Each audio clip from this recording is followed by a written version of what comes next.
Hey Kenneth, welcome back. You have a good trip? I had a great trip. It Uh, was very educational and uh, relaxing. Twofer.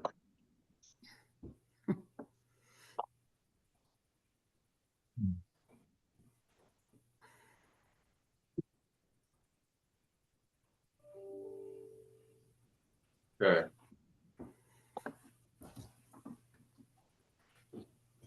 Okay, let's see, I got the recording going, so I'm not gonna miss anything. Um, there's a sign-in sheet there, moment in. Oh. Well, it looked like somebody was gonna sit that side. We could have sat in our normal places. You guys are good. You guys are good. You guys are on camera, so that's good. I'm not the only one at the end of the table. Okay. I think we're approaching 3 or 4 after. Everybody seems to be here. We got a pretty decent turnout for a rainy Friday. Welcome everybody. March 21st general meeting of the Trinity County Collaborative Group. We'll do introductions here in the room, and I will start out by saying that Jim Spear was traveling again this particular week, so he wasn't able to be here for us, but he assures us that he'll be at the collaborative group meetings moving forward to facilitate.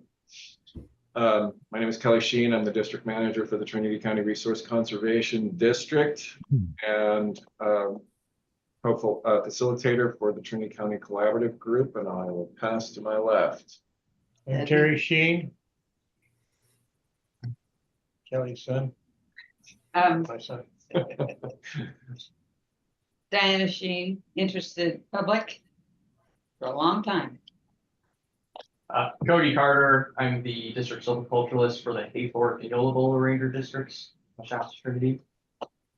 Thanks for being here in person. Of course. I'll do a roll call around around the Zoom here. I'm going to start with Joe Miller and Brian with Trinity River Restoration or Trinity River Lumber Company. Yeah, we got Tyler Geist and Ren Winters for Trinity River Lumber. Oh, sorry. I thought I saw Joe's name up there. It is. Okay. It is Joe. It's just how the account's set up. Understood. Tyler and Ren. Thank you for joining us this morning. Okay, very good. On to Bob. Morning, Bob Morris, Collaborative, etc. Thanks for joining us, Bob. Arnold. Good morning from Douglas City, collaborative member Arnold. Whitridge, thank you for joining us. Carol Fall. Carol Fall, collaborative member also, mostly North Lake issues. Great. Thanks for joining us, Carol. I hope you're feeling better today. Sound better. Tara Jones. Hey everyone, Tara Jones. I'm the district ranger for the Big Bar, Weaverville, Yola Bola, and Hayfork Ranger districts. Good to see everybody. Hi, Tara. Good to see you, Tara. Thank you for joining us. Sarah Acreage. Good morning, everyone. Sarah Acreage, District Ranger for the National Recreation Area Management Unit for another month. And then we will be implementing the transition, which we'll be discussing later on in the meeting. Great. Thanks for joining us, Sarah. Larry. Hey. Larry Glass, safe and collaborative member. Thanks for joining us.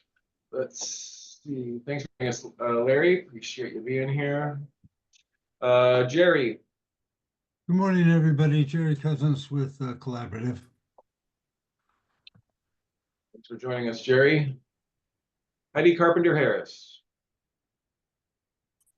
Hi, Heidi Carpenter Harris, Trinity County, representing the Board of Supervisors today for both Jill and I. Awesome. Thanks for being here, Heidi. Let's see, moving on, we've got Jennifer Mata. Good morning. I see my camera's working really well. It's lovely, isn't it? I'm just a black box. Jennifer Mata, Field Manager, Reading BLM, and I will attempt to get my video corrected. Thank you for joining us, Jennifer, and good luck with your technical challenge there. We have Joseph and Susan Bauer, I see on the screen. Standing by. Good morning. Good morning. Thanks for joining us. Chris Cole. Hi, morning, everybody. I'm Chris Cole, the District Conservationist for the Natural Resource Conservation Service for Trinity County. Awesome. Thanks for being with us, Chris. Dylan Kirkley. Morning, everyone. Dylan Kirkley, Environmental Compliance Program Manager for the TCRCD. Awesome. Thanks for being here, Dylan. Kenneth Baldwin. Yes, I'm here, collaborative member at. Awesome. Thanks for being with us, Kenneth. Xander Winter. Morning, I'm Xander Winter, Forester at the Watershed Center. All right, thanks for joining us, Xander. And Shay Callahan. Sorry about that. I'm Shay Callahan. I'm the Program Manager for Forest Health at the RCD. Awesome. Thanks for joining us, Shay. Thanks for being here. Did I miss anyone? I think I got through everybody. Okay, and on my second pass, I think I made it through everybody. Okay, as I mentioned earlier, Jim Spear was regretfully unable to be here to facilitate this meeting, so I'm sitting in doing all the tasks. So if I have any issues or slow down a little bit, it's because I'm trying to cover a lot of bases here. First up, agenda check, time-sensitive items. Anything that we need to add to the agenda? Hey, Kelly, we want to do proxies. Oh, yeah. Thank you. I forgot the proxies there. And I say that because I'm a proxy for Ross Molyneux this morning. Okay, proxy for Ross Molyneux. Jerry Cousins. That's good because I think we've got some voting items, action items today for Ross. Be helpful. Nope, I got it over here. Thank you. Okay. Thank you. And Carol, I see your hand raised. Right, I am the proxy for Susan Molyneux. Okay, I wondered about that. Thank you, Carol. Oh, Susan.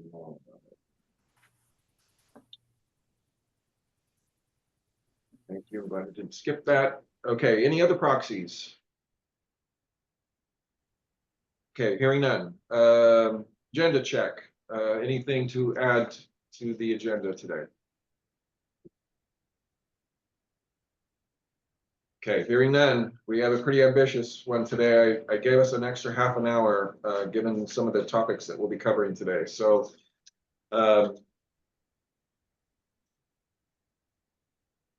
moving on to collective memory minutes from the January 17th meeting. Any revisions, additions, changes?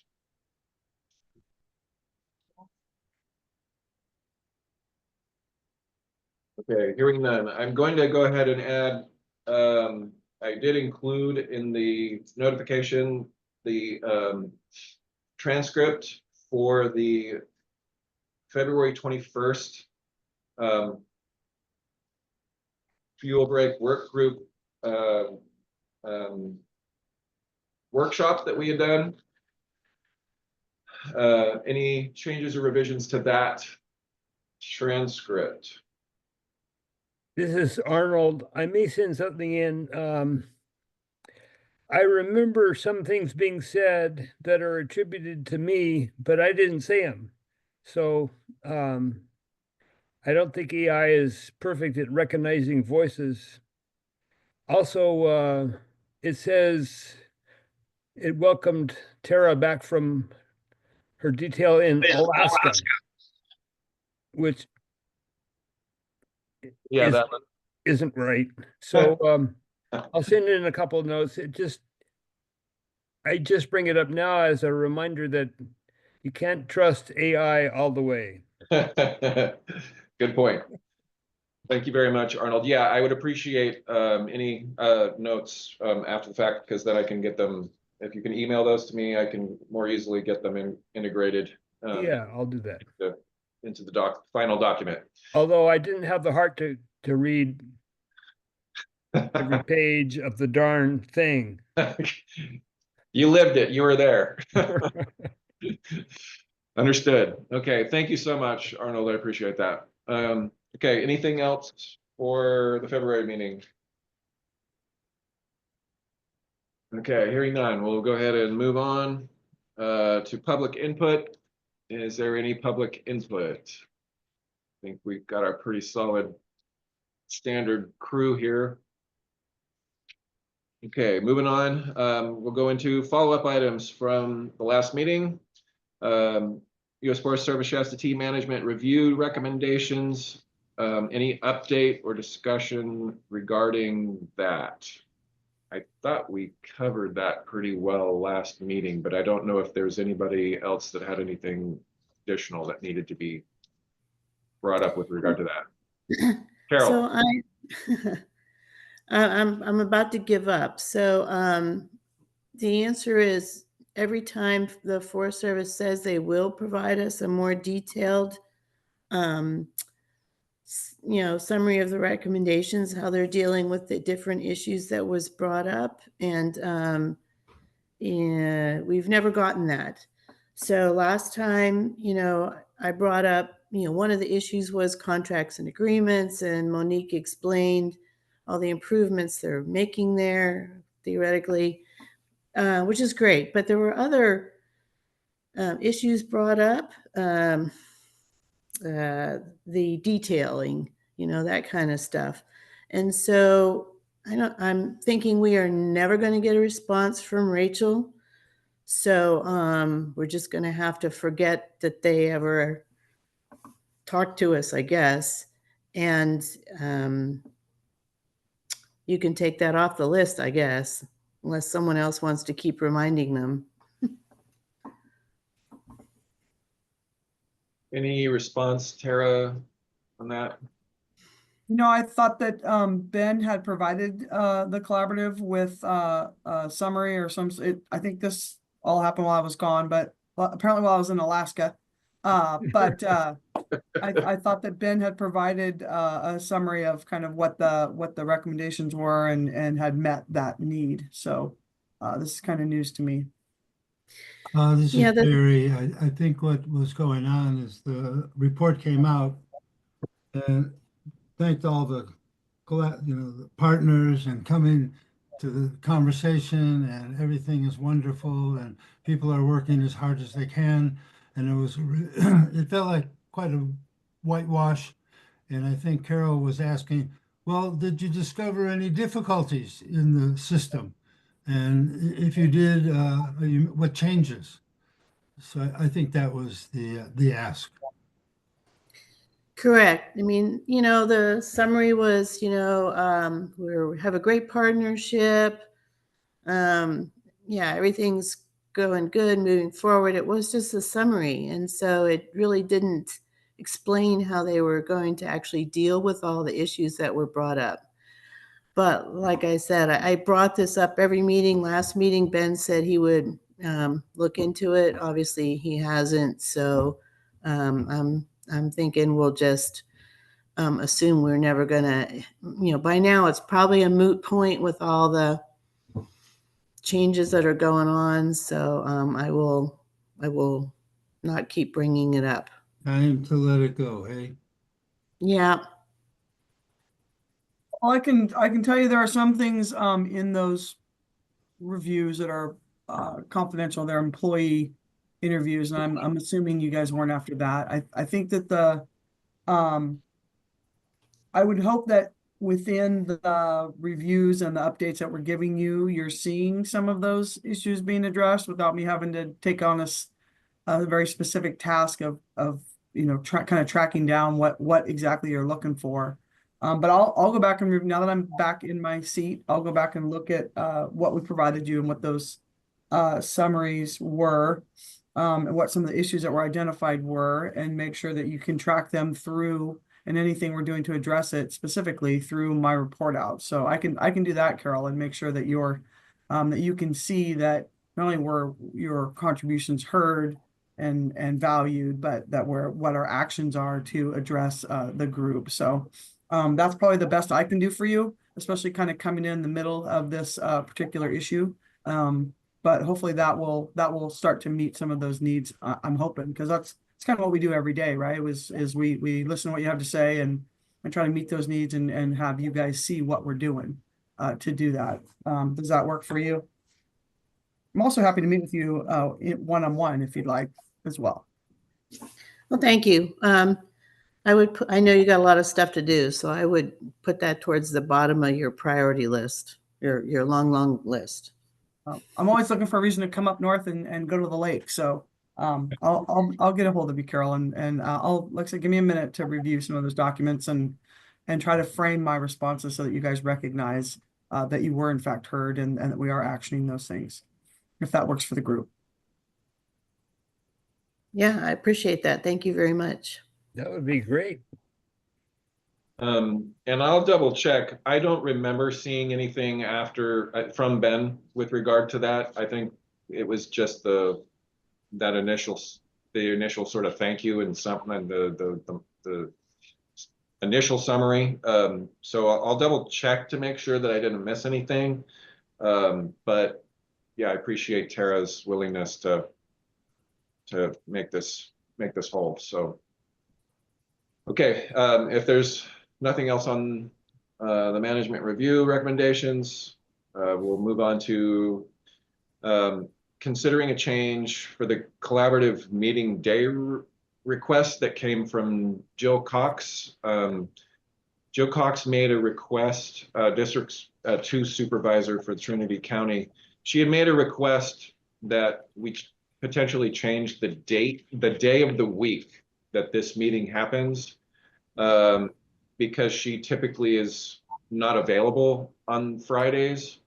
I sort of planted a seed about this in January, and wanted to know whether or not there was any desire to accommodate her schedule in this way.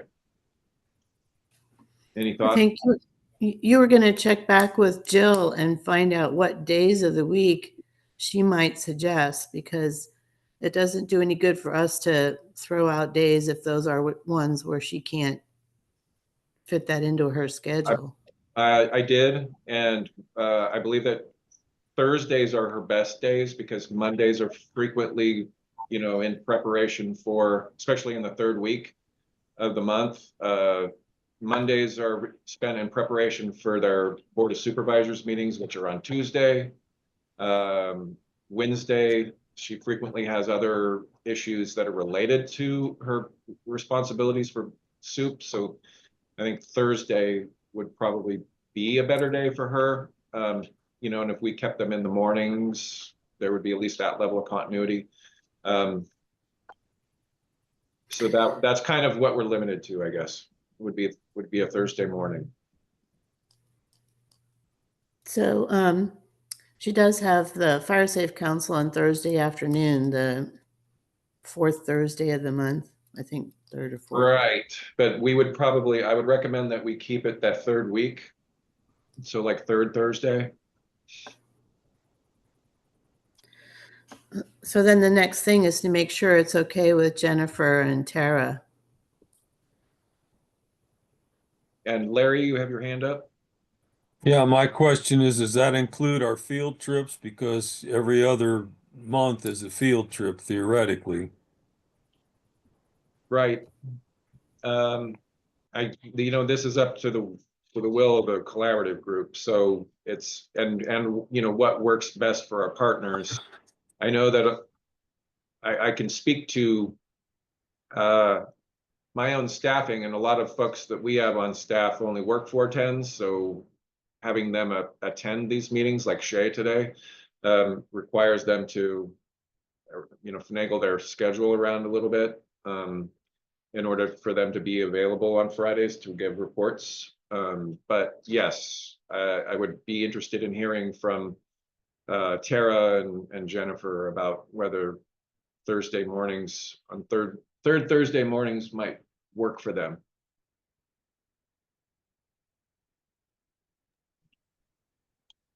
Hey, I got my video problem fixed. Hey, we see that. Yeah, Thursday mornings at this point work for me. I don't have any standing meetings at that time, so it works for me. I mean, the staff I have left, I can always have them cover if there's a problem anyway. We're flexible. Okay, great. I could do Thursday mornings as well. Okay. And then do we feel like we want to extend that to the field tours? For me, field tours would be hard. Fridays are better for, a whole day adventure. Because typically no one else schedules meetings on Fridays. So I like to have those Fridays open for you guys. And usually that's true for my staff as well. We're busy doing the normal things Monday through Thursday, and Friday is better for us for field tripping, but I leave it up to the group. Okay. I would like to actually ask Heidi about her availability also, because I know that she's assigned to this group for at least this year. And I just wondered what her thoughts were and what her discussion with Jill looked like. I'm comfortable with moving the meetings to Thursdays as long as they remain in these morning hours. I have a standard 1 o'clock on Thursdays with public lands, so that's fine. That works for me. And then I concur with Tara on leaving the field trips on Fridays. I think that it's just a good way to end the week, and you're usually out all day, so then you might need to rest the next day. But Fridays are good for field trips in my mind, and Thursday mornings are good for the in-house meetings. Okay, fantastic. Thank you for that, Heidi. Any other comments on this potential move to Thursday mornings for the general meetings? No. I didn't inquire about the rec committee meetings or the field tours, so I don't have a strong I don't know that whether that really was extending to those, or Fridays I think are great for field tours personally also. Again, it sort of does make it a little bit, I would wonder about certain people's schedules for Fridays generally speaking, but I get that point. So any other thoughts? Yeah, I mean, I just think we'd have to check with Ross and Susan, since they're key members of the Recreation Committee, to find out if Thursday, the second Thursday, would work for them. So, okay. But that's not that important. We can hold off on that. I guess, although I guess the question is, again, the Forest Service staff that normally attends, if it's better for them on Fridays, since Jill doesn't attend the Recreation Committee meetings, maybe we just stick to Fridays if that works for Tara's staff. But again, I don't think there's any time crunch there to figure this one out. Agreed. We can revisit that maybe at the next meeting, and I'll confer with Jill a little bit more about that. I just know that Jill, has standing meetings with Rachel, and I think part of her desire to be involved in this group has been, wanting to be more informed about what's happening with this group, so that she can, structure some of her conversation with Rachel around that. So, thank you for your consideration. So I guess yes, Tara. The other person to consider is Kristen Lark. So, what her schedule looks like, and because that unit's usually active in these discussions and report outs. Yes, absolutely. I'll reach out to Kristen more directly before we finalize this, but we'll tentatively say moving forward, starting in May, that we'll move to Thursday, short of any other significant conflicts that we might have amongst key folks. Mom, you raised your hand. I did. So it's going to be the second Thursday? No, it'd be the Somebody had just said second. third Thursday. Okay, I have that written. The rec committee meeting usually is the second Friday. No, somebody had said second Thursday, so Because I'm we were confirming. Yeah, It's all right. that was about the rec committee meeting and potential of moving it to match, but I don't know that it's necessary, like Carol said, Jill did not specifically bring up the field tours or the rec committee meetings, so I can confer with her about those two before we make any moves in that regard. Just wondering if I heard it right. You did. Thanks. Yep. Okay, any other, in fact, there's Kristen now.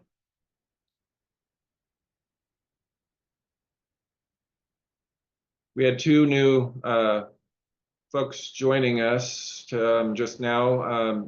Ben Sundahl, you want to introduce yourself?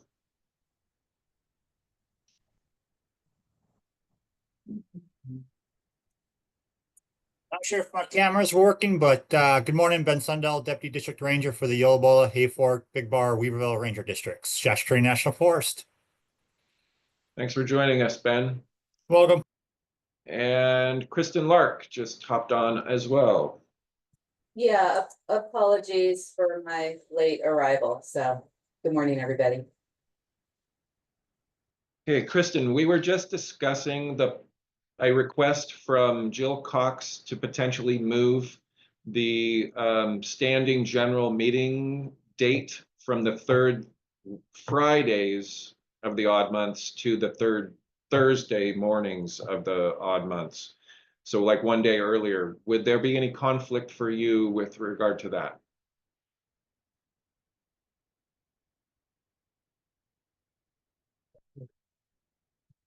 You're muted. Thank you for that. Sorry. No, I don't think that that's an issue. I believe the Fire Safe Council meetings are that same Thursday, if I'm The Fire Safe Council meetings are actually on the fourth Thursdays. There you go. All right, very good. Thanks, Kelly. So no, I have no issue with that. Probably be better. Okay. Thanks. Okay, fantastic. We had also mentioned that it seems like field tours would be best to stay on those Fridays, third Fridays of the even months.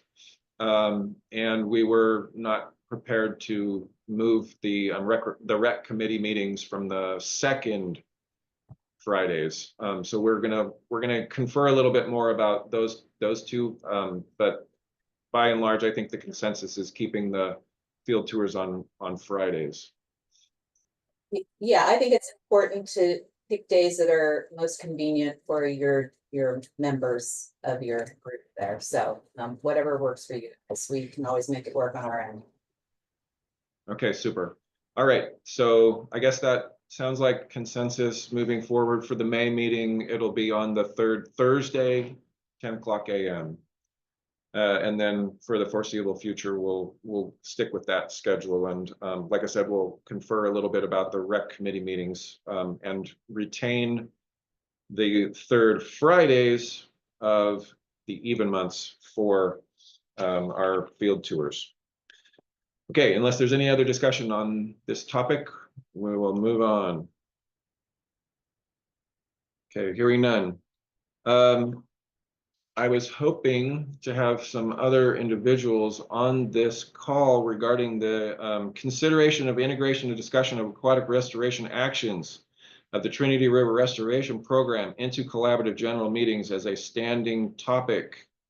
I can give a little bit of background on this. I was approached by Billy Miller, who I guess is the environmental compliance specialist on the Shasta Trinity, if I'm not mistaken. She works with the Trinity River Management Council, the TMC, that is sort of a guiding group for the Trinity River Restoration Program.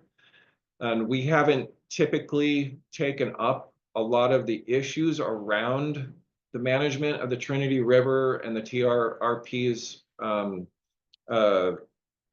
work with the TMC.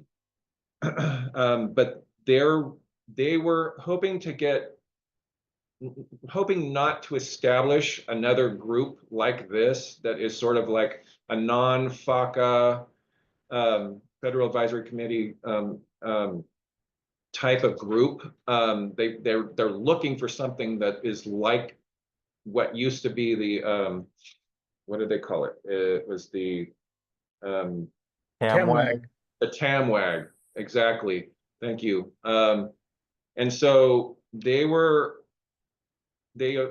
had heard within their network that the collaborative group might be a place that could address some of these issues, that could present certain things to this group as another resource concern for Trinity County, and had approached me about the potential of having that just built into a topic, sort of a standing update from, the TRRP or the TMC on issues that they're addressing, to get, to provide another avenue for public input into that process.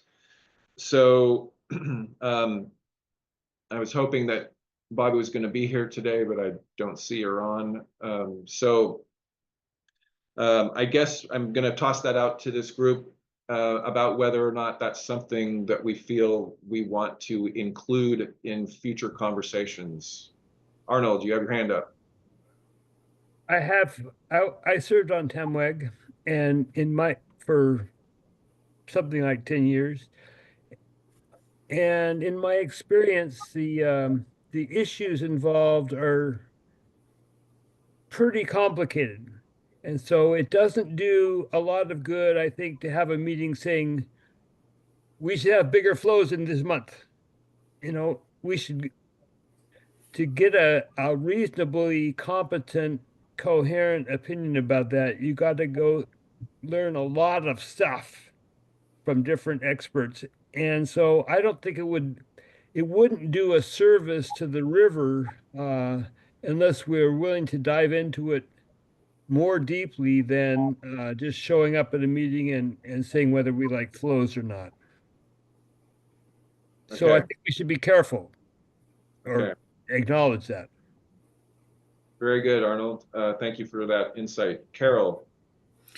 Arnold just said what I was going to say. I don't think we have the expertise or the bandwidth. I listened to some of the TAMWAG meetings, back when I was working for the hydrologic consultant, and they're very complicated. We would have to, really increase our understanding to make any intelligent comment. And I'm concerned that they would do what we are trying to avoid, which is they'd say that, well, the collaborative gave us the blessing when we didn't really have the full kind of picture. So I agree I think it's a little bit overstepping. And Pat wants to add something as a former. So I know I'm not a member of the of the collaborative, but like Arnold, I served for a long time on the TAMWAG. And I think the other thing to keep in mind is, Arnold, correct me if I'm wrong, but I don't know that the TMC ever took any of the TAMWAG's recommendations anyway. So what would you guys do but get in the middle of something that is going to just eat up your time? I think never is a little bit strong, but the quality of the conversation between the TAMWAG and the TMC was left something to be desired, and the times they followed our recommendations were on kind of little topics, and we didn't even just discuss enough the big topics. Okay. That sounds pretty clear. I can certainly message that back to Bobby and that group. And as far as I can tell, it sounds like unless there's some way that they can work around that particular technical expertise issue, it sounds like it's a no-go for us. Is that what I'm hearing? Yeah. I think the program should have an advisory body or more active advice from someone like us, but basically it would be a big lift for us, or else we wouldn't be of any reasonable use. Yeah, fair enough. So maybe we should check with the Board of Supervisors. Maybe Heidi can ask the board if they think it's of value to have a non-FACA charter advisory group to the Board of Supervisors, which is what we are on federal lands issues, that they could encourage the restoration program to do that. I mean, I understand that they don't want to duplicate what we're already doing, but it seems like that actually is the best way, is to duplicate what we're doing. Heidi, you put a comment in the chat and would like to put in some words.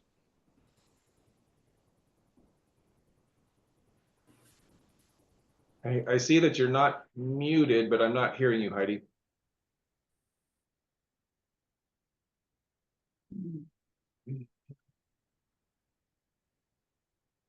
Can you hear us, Heidi? We heard you earlier, but not now.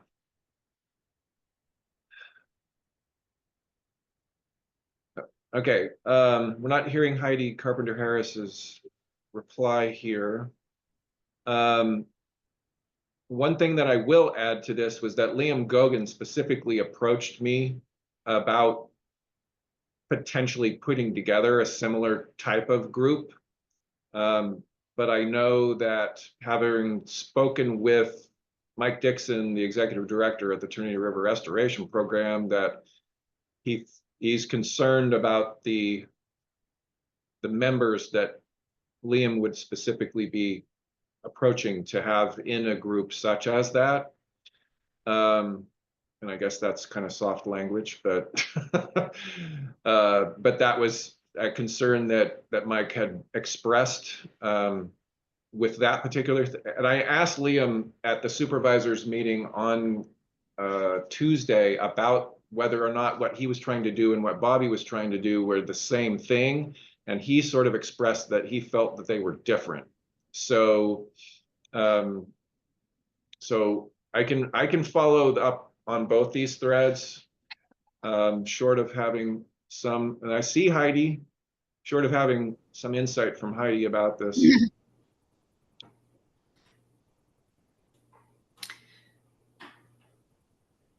I see you're not muted, Heidi, but I'm still not hearing you. One moment, technical difficulties. So maybe while Heidi's fixing that, I do have a question. So the facilitation team for this is basically paid for by the Forest Service. And I'm just wondering, who would be paying for the facilitation, which I think is pretty time consuming, if now we're talking about it and folding in the restoration program. Yep, understood. That would be a good point to bring up, specifically with Mike. So I can just include that request or that inquiry as I'm moving forward. I think with regard, I mean, the fact that Kelly McElroy, I think, represents the U.S. Forest Service on the TMC was part of how this came up. And I think Kelly sort of punted to Bobby, as I understand it, to sort of organize it. But I can follow both of those threads going forward. It looks like Heidi was dropping off so that she could probably try to join back in. Now raise your hand. So I want to just. Yes, Jerry. I want to agree that it's probably a real heavy lift for us. And given the two people that you just previously mentioned, I don't think we want to get in the middle of that. Understood. Thank you, Jerry. Joseph, you had your hand up. Well, I suggest that that's the advice we should follow. It's way too much for this group to take on. And really, with what's happening, this program will probably be gone within the year, or it will be passed off to either the Indians or the county. So I think we ought to just stand back, see what's going to happen, but there's no way we can make meaningful change in that program. Okay, very good. Thank you for your comments, Joseph. Heidi, are you there? I see that you're not muted, but I'm still not hearing you.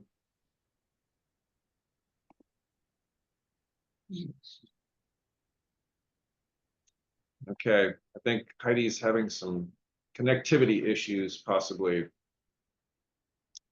I think we got the sense of the group, Kelly. Hey? I do too.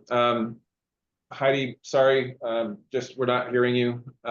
If you were able to get your technical difficulties resolved or would like to add something to the chat, or get with me after the fact that I can share out with the group, or all of the above, we can move forward with it that way. But yes, I'll be following these other threads. But yeah, I certainly hear that, and we'll move that forward in another capacity. So, okay, unless there's any other comments with regard to this, we'll move forward. Updated guide for federal land management, formerly the white paper. I provided that in the notification for this particular meeting, and I will toss to Jerry on this. Thanks, Kelly. So we've processed the white paper. I think we're at a place where it's probably going to go to the Board of Supervisors. This was the white paper for landscape-based forest management, but I thought it important to really bring it to the collaborative. Now, we did have an intense conversation with Tara as we edited the final version and collaborative members, but I wanted to open it up to other Forest Service and BLM staff just for their input. And specifically Forest Service, Cody and Nate were on the ground with us on field trips talking about this. And I know Nate is down in Florida for some training, but so I just put it out for a review and comments on from those folks. So specifically, probably Jennifer and Cody. Please. Or any collaborative member, of course. So, in case we blew it. So this is Cody. Generally reading through it, I really like the way it's written. I think that this paper is a really good approach to changing situations. Things change. And I think acknowledging that in the future, that the issues that we face now could change as well. But I think for the issues we're currently facing, this is a good initial acknowledgement of problems we're facing, and I really don't personally have a lot to add. Nate is unable to attend. I think he's out in Florida taking some important trainings. And I called him this morning. He called me this morning and said he would not be able to attend. So, but that's how I feel about it. And I was kind of hoping to come here to get the feeling from everybody else as well, kind of understand the different inputs for this. So, very good. Thanks. What about Jennifer? Have you had a chance to review it and any thoughts?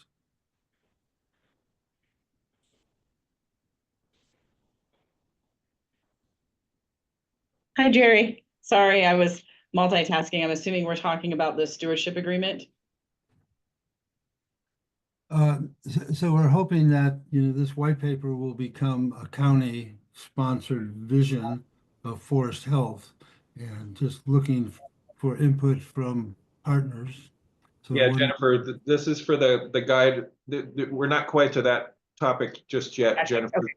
It's for the guide for federal land management, formerly the white paper. Yeah. Whether there were any comments from the BLM. No, the BLM doesn't have any comments. I mean, we've been, I think, kind of treating it that way the whole time, is that, we're participating. Anything you guys say for the Forest Service, we're just going to take that and feel like it should apply to the BLM. So, yeah, no comments on the white paper. Okay, thanks. Terry, you have any thoughts? Any more? I just wanted to let you know, I put in the chat, but when I get these kind of things, Ben and I looked at it, shared it with Cody and Nate, discussed it with them. I also shared it with Kelly McElroy, and passed it around the Great. SO as well. So in case you think I have a council of one, I definitely shared it out to make sure I had all the information we needed. So I appreciate the work that went into this for sure. I didn't think it was a council of one. I just felt the collaborative needed to just get as much from as many. Absolutely. Sounds good. Yeah. Kristen, you're. I get my mic turned on. Yeah. So, yeah, thank you. I think we have a good team here. I think there are sources for best available science, and I like the fact that we're an innovative group, that we do collect robust data on our projects. We've just finished processing some stand exam data for South Fork Mountain, and I think having all these different sources available to us to consider and to integrate really helps us build good projects. I think it's important that we have guiding concepts, but that we're able to calibrate and approach specific projects in that science-based manner. That, along with our, experiences that we have and talking it out and working together within some of the constraints that we just can't get away from with law, policy, and regulation. So I appreciate the work that was done on that. And I think that as we continue going forward, that our projects will just continue to get better. So thanks for your work on it. Thanks, Kristen. So Kelly, are we moving this forward to the Board of Supervisors now? If we feel like this sounds like this is our final version. So if we're ready, final draft. So if we're collectively ready to move this forward, then yes, I can certainly get with Heidi and Liam and try and get that onto the it'll probably end up on a consent agenda item for the Board of Supervisors. Everybody okay with that? Jerry, I think so. I'd like to move that make a motion. I'd like to move that the collaborative send the updated guide for federal land management document to the Board of Supervisors for their consideration and distribution to federal agencies. I second that. Excellent. We have a motion and a second. I will do the consent by tacit acceptance. So if there's anybody that has an issue with us moving it forward, please raise your hand or let us know. Okay, hearing no opposition to the motion, the motion passes, and I will be working with the county to get that on the Board of Supervisors. Is there I guess I would request some direction with regard to like how this is not like a letter of support per se. What's the ask of the supervisors in a situation like this? Because I've not really seen us approach the board in this fashion with a document like this. Let's see. Maybe just a cover letter that says, you know, working closely, the collaborative working closely with partners have drafted this white paper to help define forest health practices. And so this would be basically sort of a acceptance of that these recommendations and support of that document. Yep. Yeah. Okay. So if you want to draft that and send it out, then we can all kind of look at it. Shouldn't, doesn't have to be much, you know. Yeah. Okay. Sounds good. Yes, Joseph. Well, my suggestion would be that we submit it to them so they can familiarize themselves with the document, and then they should hold a hearing whether or not they want to adopt this as official county policy.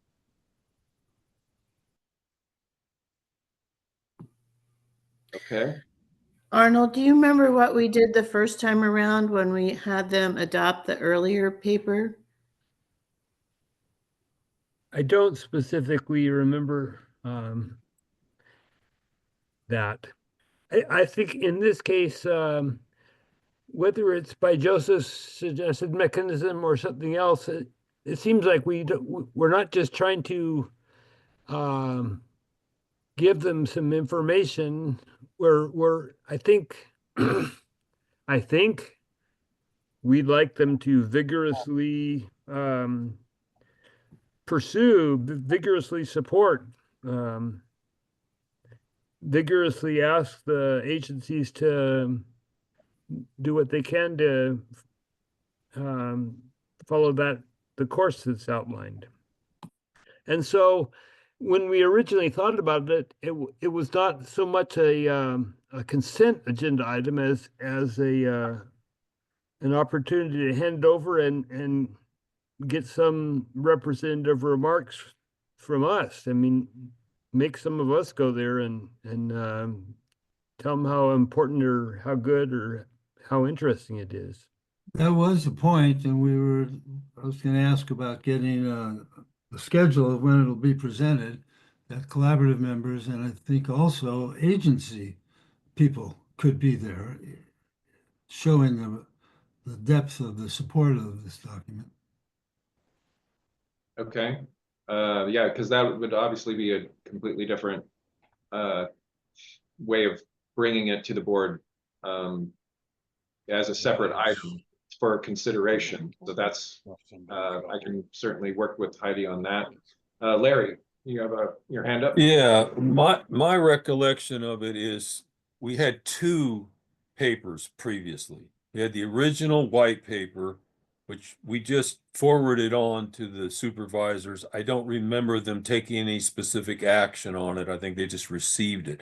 Then we came up with from fire kill to fuel break white paper.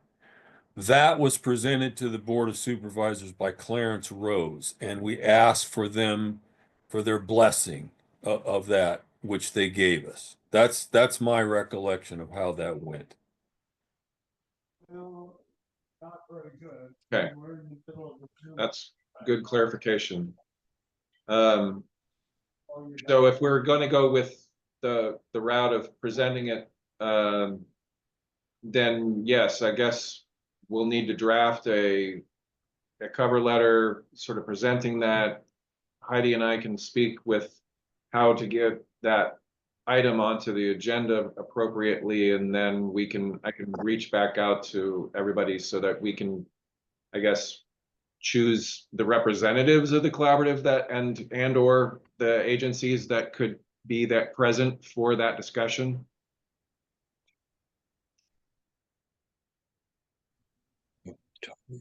I think so. I think, and I like Joseph's idea that we're asking the county to use this as their presence on how to come about with forest health issues. So they adopt it as the prescription from the county. Not to say that, it's can't be amended, changed, but this is the first step. Okay, Tara, you have your hand up.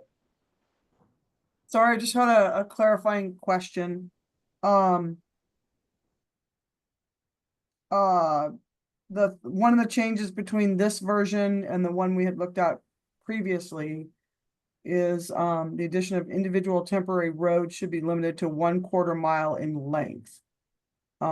Within a project, temporary road construction, reconstruction should be optimized to increase treated areas with minimal roads. So you're saying, I think the recommendation here is that for an individual temp road, the collaborative would like to see them 1/4 mile in length or less. However, that's not the limitation for the entire project. And that's probably and I appreciate that it's not shall and always, and that there, as Kristen discussed, there may be times when we have either existing temp roads or we have there's a bigger benefit, like that temp road will also be the control line or something like that. So I'm assuming that we can work that out individually in a stand, and that this is a general recommendation. Is that the right assumption? Yes. Yeah, I think so. I mean, we didn't change that from the original draft, but it's just a should kind of thing. Like you say, it's not a shall. It's like that's the desired I think the length. operative phrase is as appropriate. Okay, because I mean, I get it. I know you guys don't want us out there putting in 3 mile long, temp roads, and okay, we're still on the same page. I just don't want to disappoint you if I didn't understand that correctly. Thank you. Joseph? Well, again, I'm gonna vote for pushing this thing ahead. We don't need to have review and more review of it. We've done that. Let's get it to the board. Let's have the whole committee, including those that are not here today, Tom Walsh, Ren Winter. But a lot of this came from others like Dee Sanders, Brian Taylor.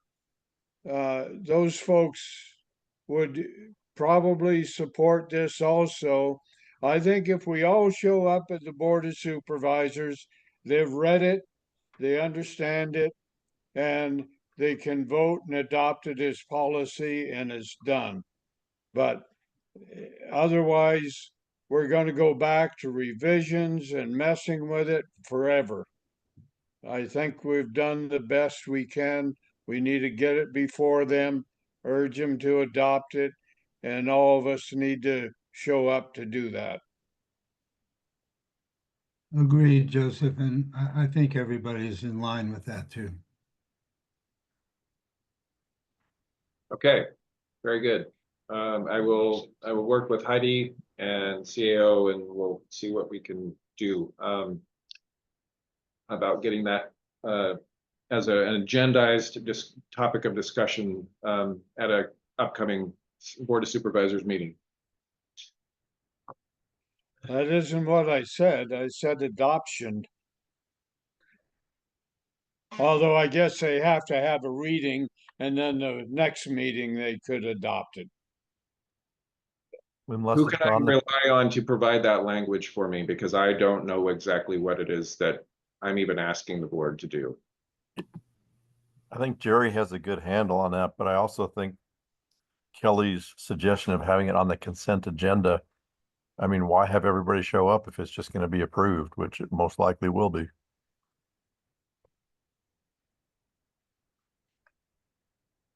Because unless the cover letter is eloquent and extensive, they may not they may not share the same idea as we have about the use to which it could be put, the importance of not only stamping it approved, but following up. I think it needs probably more context than the average thing that goes to the Board of Supervisors and gets filed somewhere. Thank you so much, Arnold, for volunteering to do that. I feel I was misinterpreted there. So moved. Can't hear anything. My sound went off. Yeah, but you're the one who can do it, Arnold. You've got the talent to be able to do it. And I'd be glad to work with you on it, but I think you're the wordsmith of this whole group. But let's have it done so we can get it done. Okay. So let's see. Kelly, help, or Heidi, if Heidi could talk, she could help, but She's trying. what's the schedule? In other words, how fast? If we're wanting it to go, I mean, their next meeting is on the 1st of April. And I'm certain that we would need to have it to the CAO's office by late next week at the latest, in order for that to go. But I think I can't remember if it's like a full week or not. It may be too late for that meeting. We may have to take it up, or may have them take it up on the 15th of April. I think bottom line, we really need to coordinate with Heidi and Trent to figure out, what the mechanism is. If the bottom line is you guys want to have them adopted as a policy and then, like I said, forward it to the federal agencies, I think we don't know what we're talking about. So we just need to tell them what we want to do and let them tell us what we need to do. And I can tell you, trying to get things on the agenda, it always takes longer than you think. Yep. That's my experience as well, Carol. So we'll try and invent a letter, and that'll, that probably should have a little back and forth with some of us, and just get it to you as soon as we can, and then it can cause the meeting to happen as soon as it can. So Heidi's put into the chat, I think the 15th is better, and I tend to agree, just given the nature of what it is we're going to try to accomplish. okay, so let's get a small letter writing campaign going. And Kelly, if you work with Heidi and Trent and get it on the agenda for the 15th.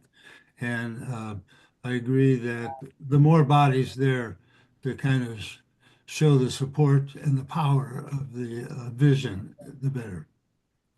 But I think you're going to have to talk to Trent and Heidi before you even know what to put in the letter. So, I mean, there's a first step as far as what procedure you want. And, maybe it's not a letter, it's just kind of, you have to figure out the procedure before you know what you're going to ask for. I'm not sure that's true. We could present our demands. Right. And then they can deal with them appropriately. They have to develop the procedure to meet our demands. Okay, well, we know what we're doing. I'll get with Heidi and we'll see if we can't at least get from them what it is that we need to be providing, and then I'll try to immediately turn that around out to the group.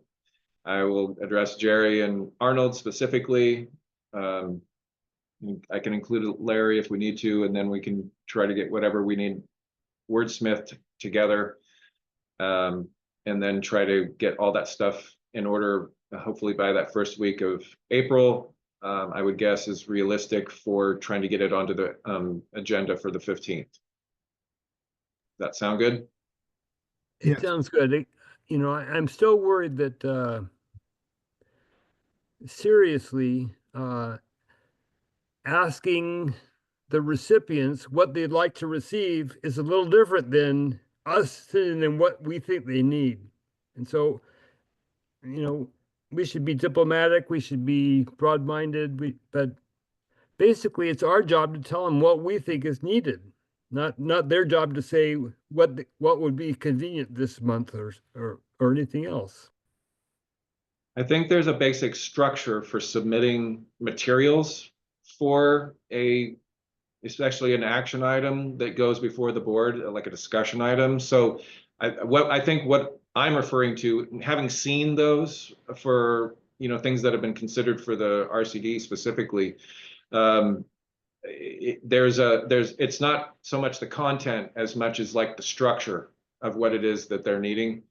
So that's what I will try to suss out with Heidi, and then we can provide the content to them for, you know, for those like the background and the item information.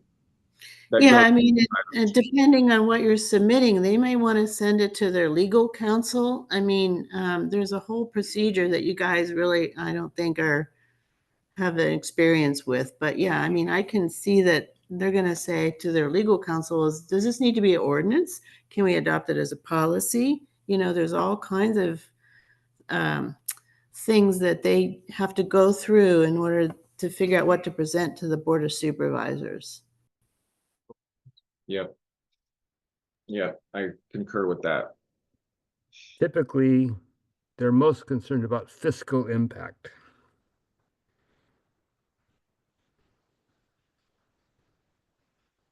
But so whatever they'd like to tell us is fine. And it might, that probably won't affect the letter we're tasked with drafting.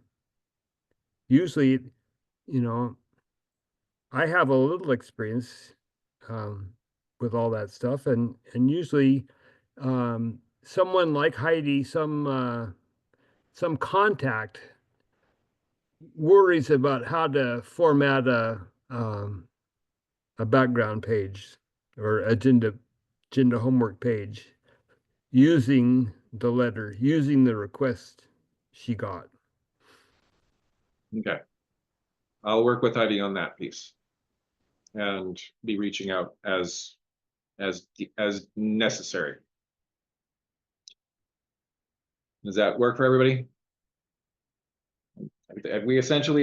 We've moved and seconded and essentially voted by tacit acceptance that we're moving forward with the guide for federal land management. And I will work with Heidi on trying to make that happen and be in contact with everyone else for specifics and content as we're moving it forward. Any other comments on this item? Okay, hearing none. We're only 5 minutes behind schedule. The next was an item that was brought forward by Jerry Cousins. Change/crisis is equals to opportunity. And so I'm going to toss to Jerry on this item. Thanks, Kelly. So many of you have heard and probably have been impacted by a different flavor of government management that's been happening. And Ren came to me with a paper about cooperative federalism and connecting with what possible changes might be coming down to us in our community, because public lands has been on that list of changing how things are done. So we talked at pretty great length, and he gave me a paper that was 75 pages long to read and figure out. But my question then is, if there is a change in how public lands are administered, watched, looked over, taken care of, and it's more locally driven, is the collaborative a place that might happen, be involved with? And if and this is all conceptual, because there's nothing that we really know that's happening. But if we want to be involved in that, is there any changes in structure, in how we do things, how we, the collaborative, do things, to be available to take advantage of potential changes in the management of public lands? Ren, you want to add anything at this point?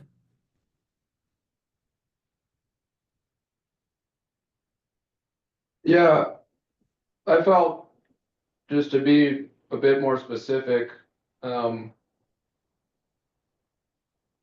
Jerry and I discussed, well, we know Tom Schultz, the new chief of the Forest Service, has a background with the Idaho Department of Lands, who has taken full advantage of the Good Neighbor Authority with the state of Idaho to assist the Forest Service in accomplishing forest health projects through NEPA planning, through the state's ability to hire and contract more nimbly, and have more flexibility.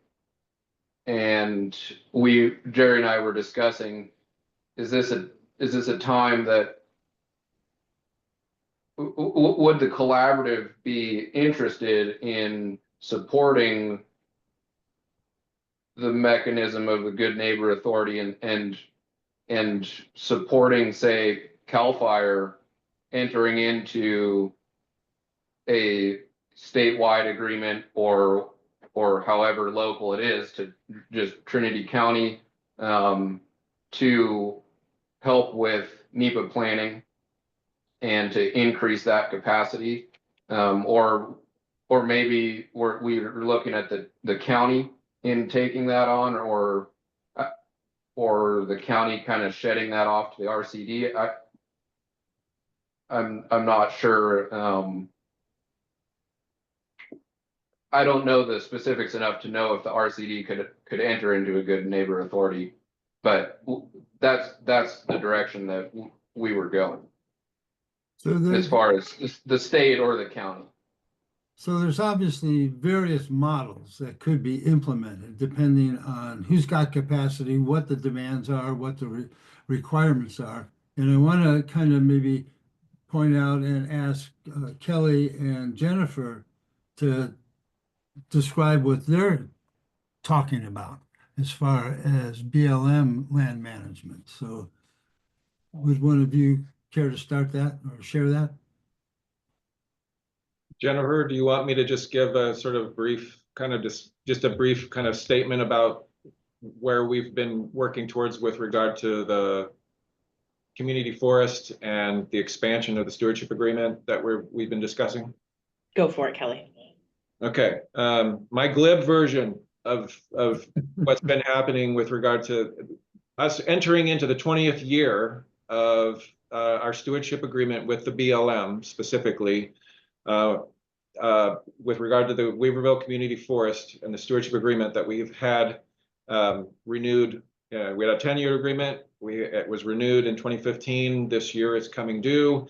As we were talking about the renewal of that for the next round, for the next 10 years, it became apparent that the BLM was actually interested in not confining that stewardship agreement just to the 3,300 acres of BLM ground that we are currently stewarding within the community forest, but to actually expand that, as I understand it, to the entirety of the BLM lands within Trinity County.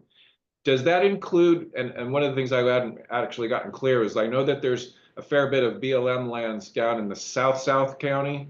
Would it include that, or just the stuff mostly in the eastern portion of the county?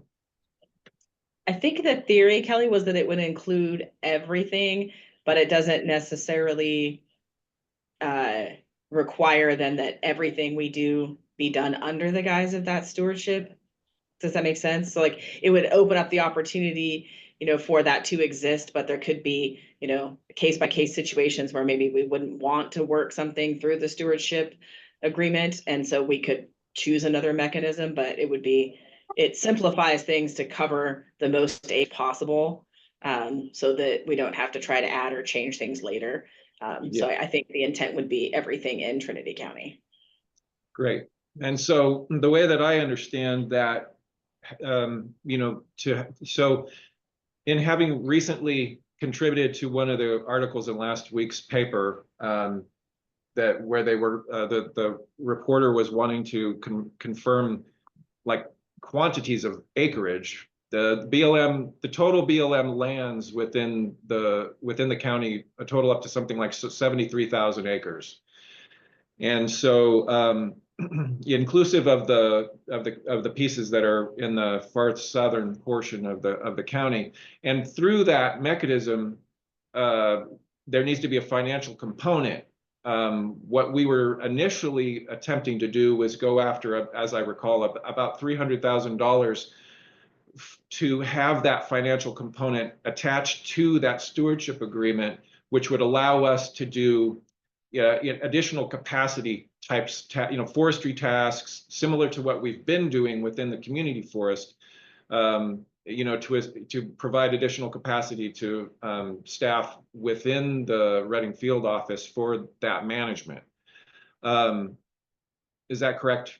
Is that a correct assumption, Jennifer? Correct. And so what that does is they've been forwarding the idea of a potential 700 acre, and as an example of this, they've Jess Paoli, the forester out of the Reading field office at BLM, was interested in forwarding a similar harvest to the one that we just completed on Oregon Mountain, but expanded to about 700 acres instead of the 120 acres that we did within the community forest, with a lot of different sorts of treatments sort of involved in that on Jennings Ridge. So those of you that sit also on the steering committee for the community forest would have heard Jess talking a little bit about that possibility. And what that also provides is additional retained receipts that could then be used for service work anywhere within those lands, within BLM lands, not just the community forest, but elsewhere within the county.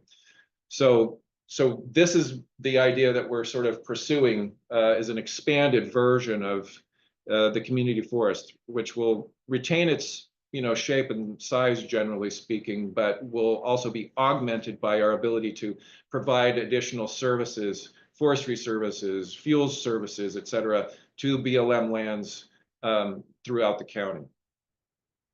Right, Jennifer? Excellent summary, Kelly. Good job. So Jerry, that's kind of what we're looking at right now on the BLM side of things. Thanks, Kelly. So this is a prime example and a prime precedent possibly to be set, specifically to say what Ren was talking about, that is RCD able to be that contact organization in Trinity County, and is the collaborative, as we've been developing processes and white papers, are we wanting to, and do we have the strength to be involved in these as they develop? Because something's going to be developing in the next 4 years as far as public health land management, not public health, sorry, public land management. Yes. Oh, sorry, go ahead, Kelly. I was just going to say there's two other things to take into consideration with this as well. And one happens to, I'm not sure how much people know about this, and I don't know how much I know about it either, because we've asked Keith Greenwood to sort of expound upon this, but obviously there was a stewardship agreement in Region 5 and 6 that was basically signed with SPI to be doing similar, everything from NEPA planning all the way through implementation. Keith was not familiar with how much that, it's a $75 million agreement, how much of that would end up playing out here in Trinity County, but it's because it was pretty new at the time that we actually asked him about it at the beginning of this month. And then the other piece, so there's that's happening, but I was under the impression also, and Tara may be able to confirm this, but I was under the impression that the Watershed Center recently, and maybe Xander too, recently entered into an agreement with the Forest Service for doing an actual stewardship agreement for all the west side lands within Trinity County. Is that true, Tara? I've heard something about that. Kelly, we have really broad agreements with, it's funny. I never thought that I would have to be thinking about, usually when we sell a timber sale, we want to make sure there's competition and that we're providing equal competition for everyone who may be purchasing the timber.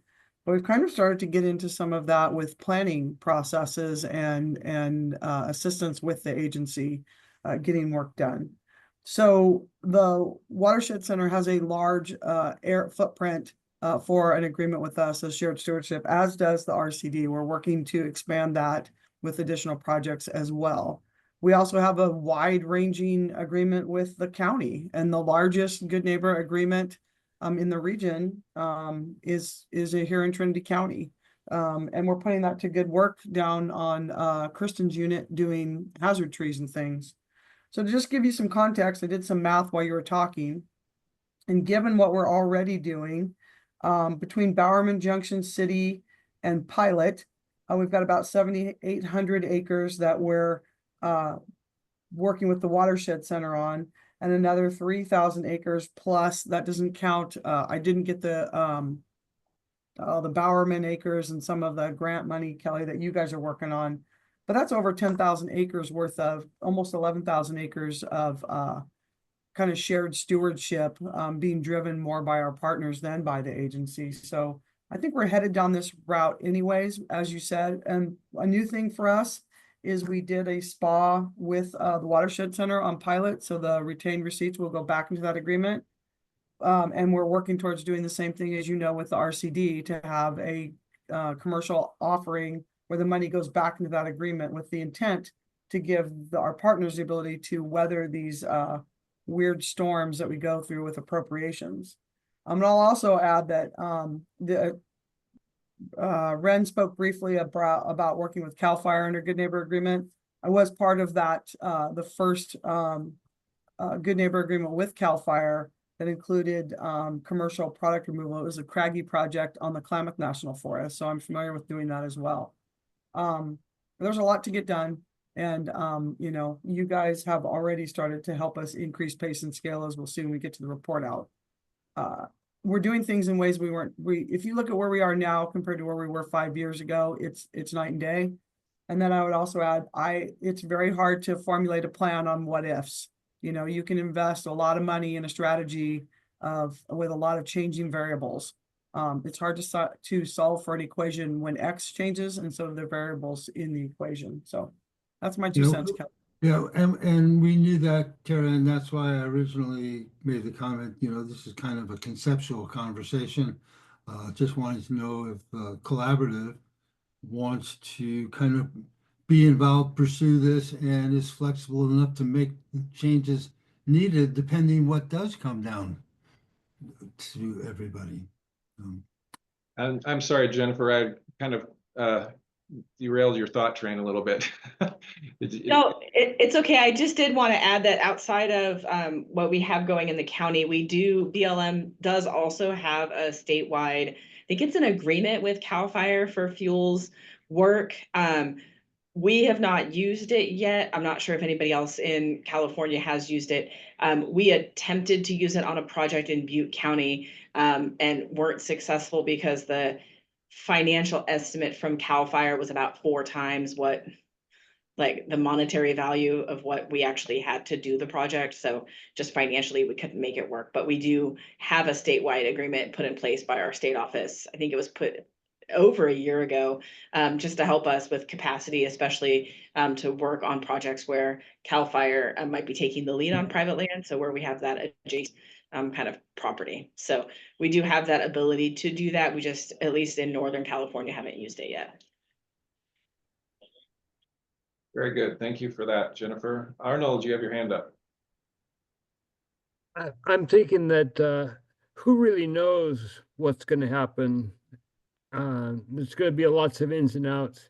What I'm picking up is that at the moment, the current administration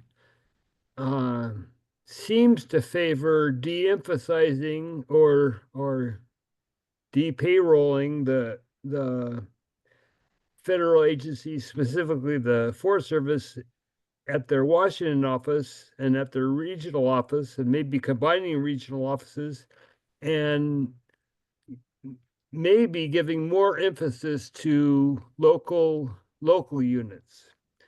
So that's the general trajectory or the general intention I'm picking up.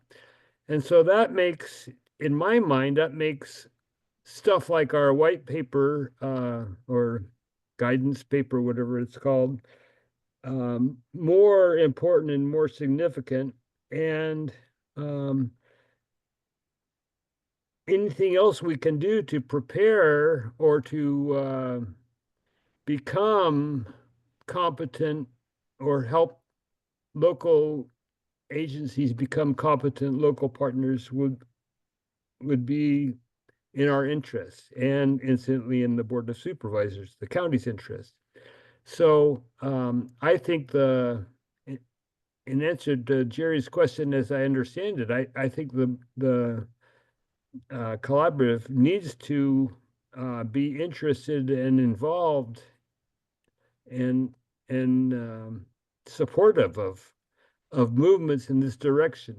Who knows which ones will be the best? Who knows which ones will work? Who knows what changes will happen in the situation? But generally, that's how I'm feeling that things are going. Thanks, Arnold. I agree, and I was wondering about the other collaborative members. Do we feel that we are strong enough and flexible enough to kind of ebb and flow with all of the changes that may or may not happen, may or may not stay in place, and work?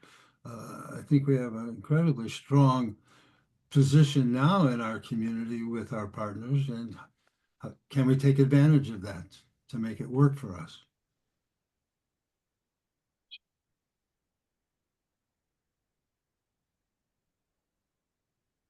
Or can we afford to not try? Yeah, that's the other side of the looking glass.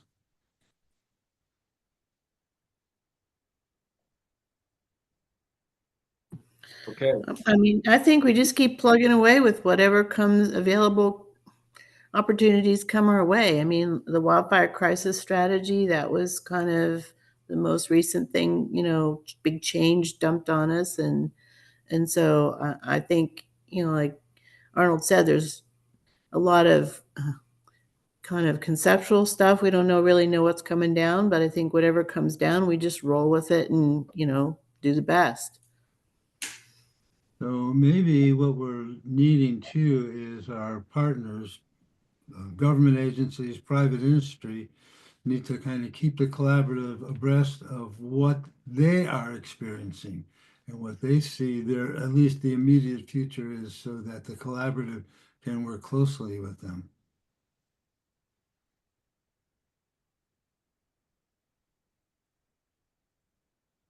Okay.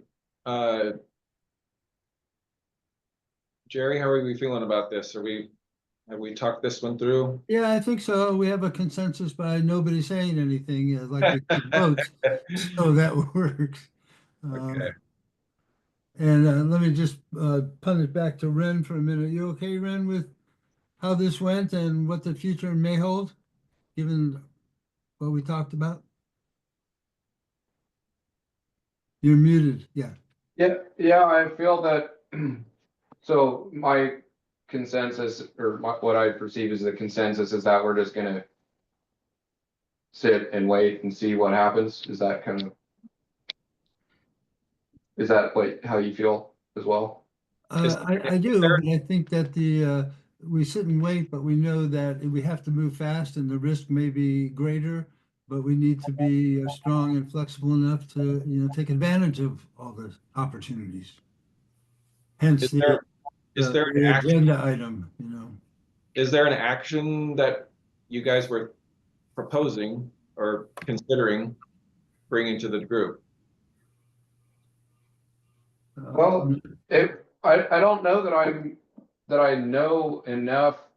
One of the things that I was kind of thinking about was if say CAL FIRE does enter into a good neighbor authority with the Shasta Trinity, does that add in a separate like funding source that we are currently not tapping to accomplish work within Trinity County and just diversify the funding that we're receiving?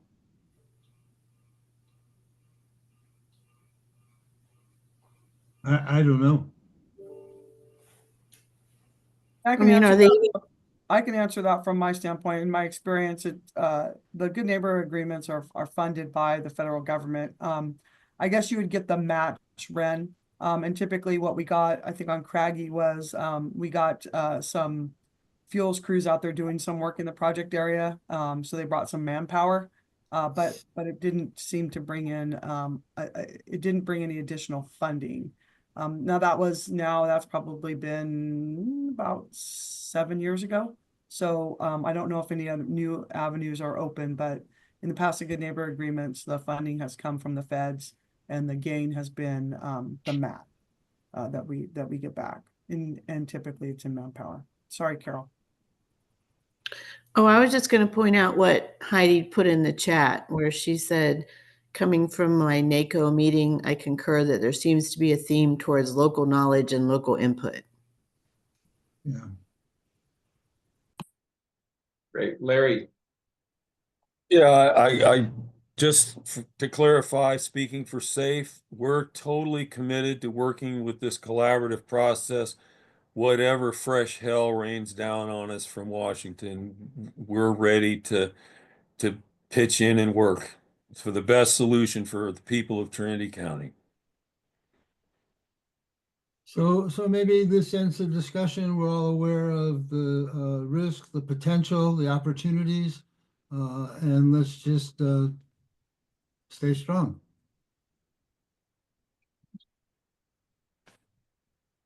Great. Okay.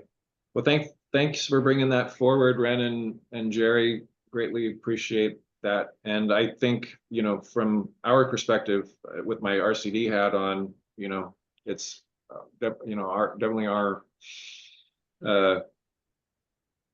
direction to be, making sure that we're doing everything we can to both support our federal partners, but also facilitate these sorts of discussions. So greatly appreciate that opportunity.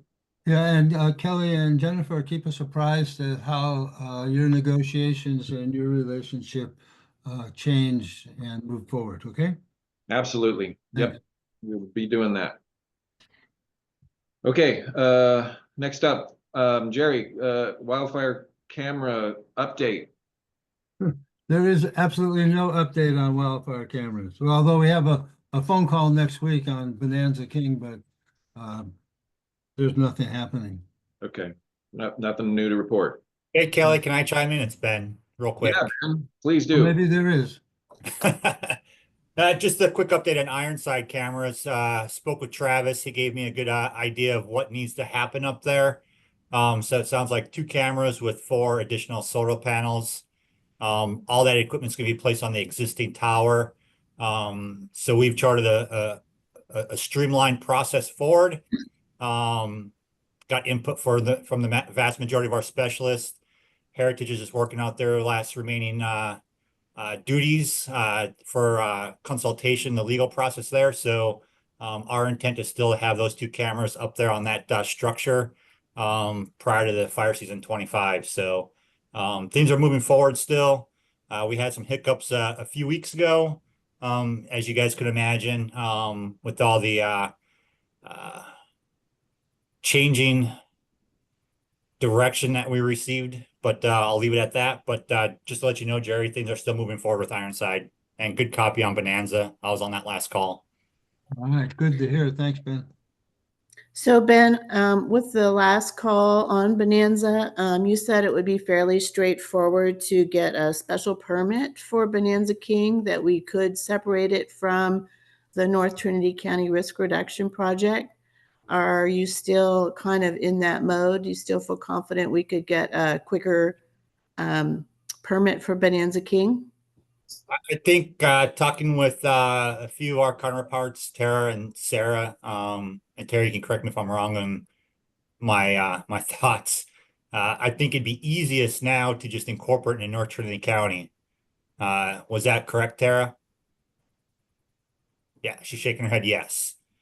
Just due to Okay, the well fact that then- NEPA's ongoing right now, and that would be the quickest route. Again, based on that call, I think the maintenance funding was a holdup for you guys, but we could chat offline around that. No, we'll talk next week at the call, hopefully. And so then I'll reserve my questions about the North Trinity County Risk Reduction Project till we get to the Forest Service updates.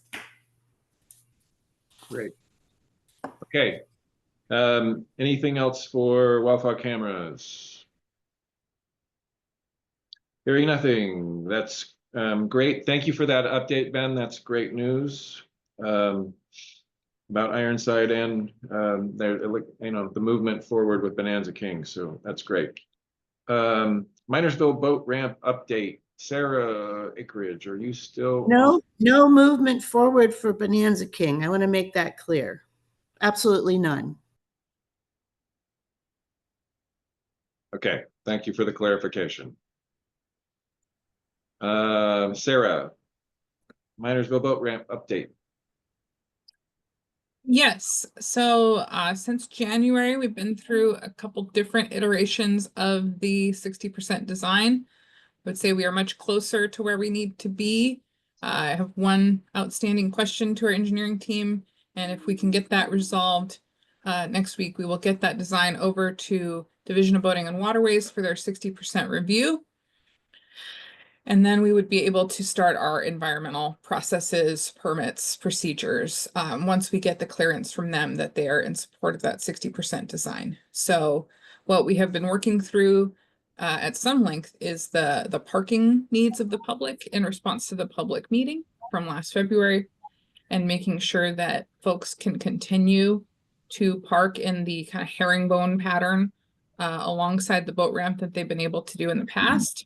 Part of why this has taken a while is that our engineering contractor and engineer had not accounted for the slopes and was not putting in enough parking spaces. So now they are putting in more parking spaces.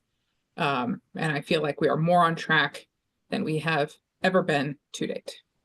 Carol. Yeah, I'm just confused. So when we had our rec committee meeting last week, you said that we were going to have a 90% design by the end of the month. We were already in the 60%. So we don't even have a 60% design. Is that what you're saying? What we have been doing is revising the 60% since the public meeting where we were at that almost 60%. So at the public meeting in February, we were kind of between 30 and 60. And we took that feedback that we were pretty far outside what people wanted with that 30 to 60 and have been adjusting that to try and get to a final 60%. And so we have been hovering right around 60%. We are trying to get to a final 60% that is something that people are going to be happy with.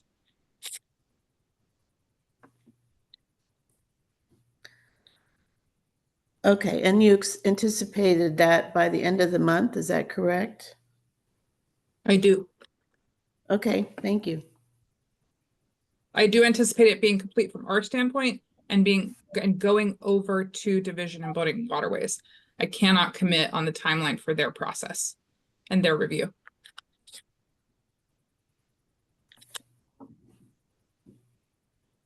Okay. Anything else for Minersville boat ramp? Very good. Okay, we'll be moving into partner updates. BLM updates. Jennifer. Awesome. All right, I am gonna start with some good news. We were able to bring back almost all of our probationary employees who were terminated. So the BLM had a list of employees who were recalled for agency priorities.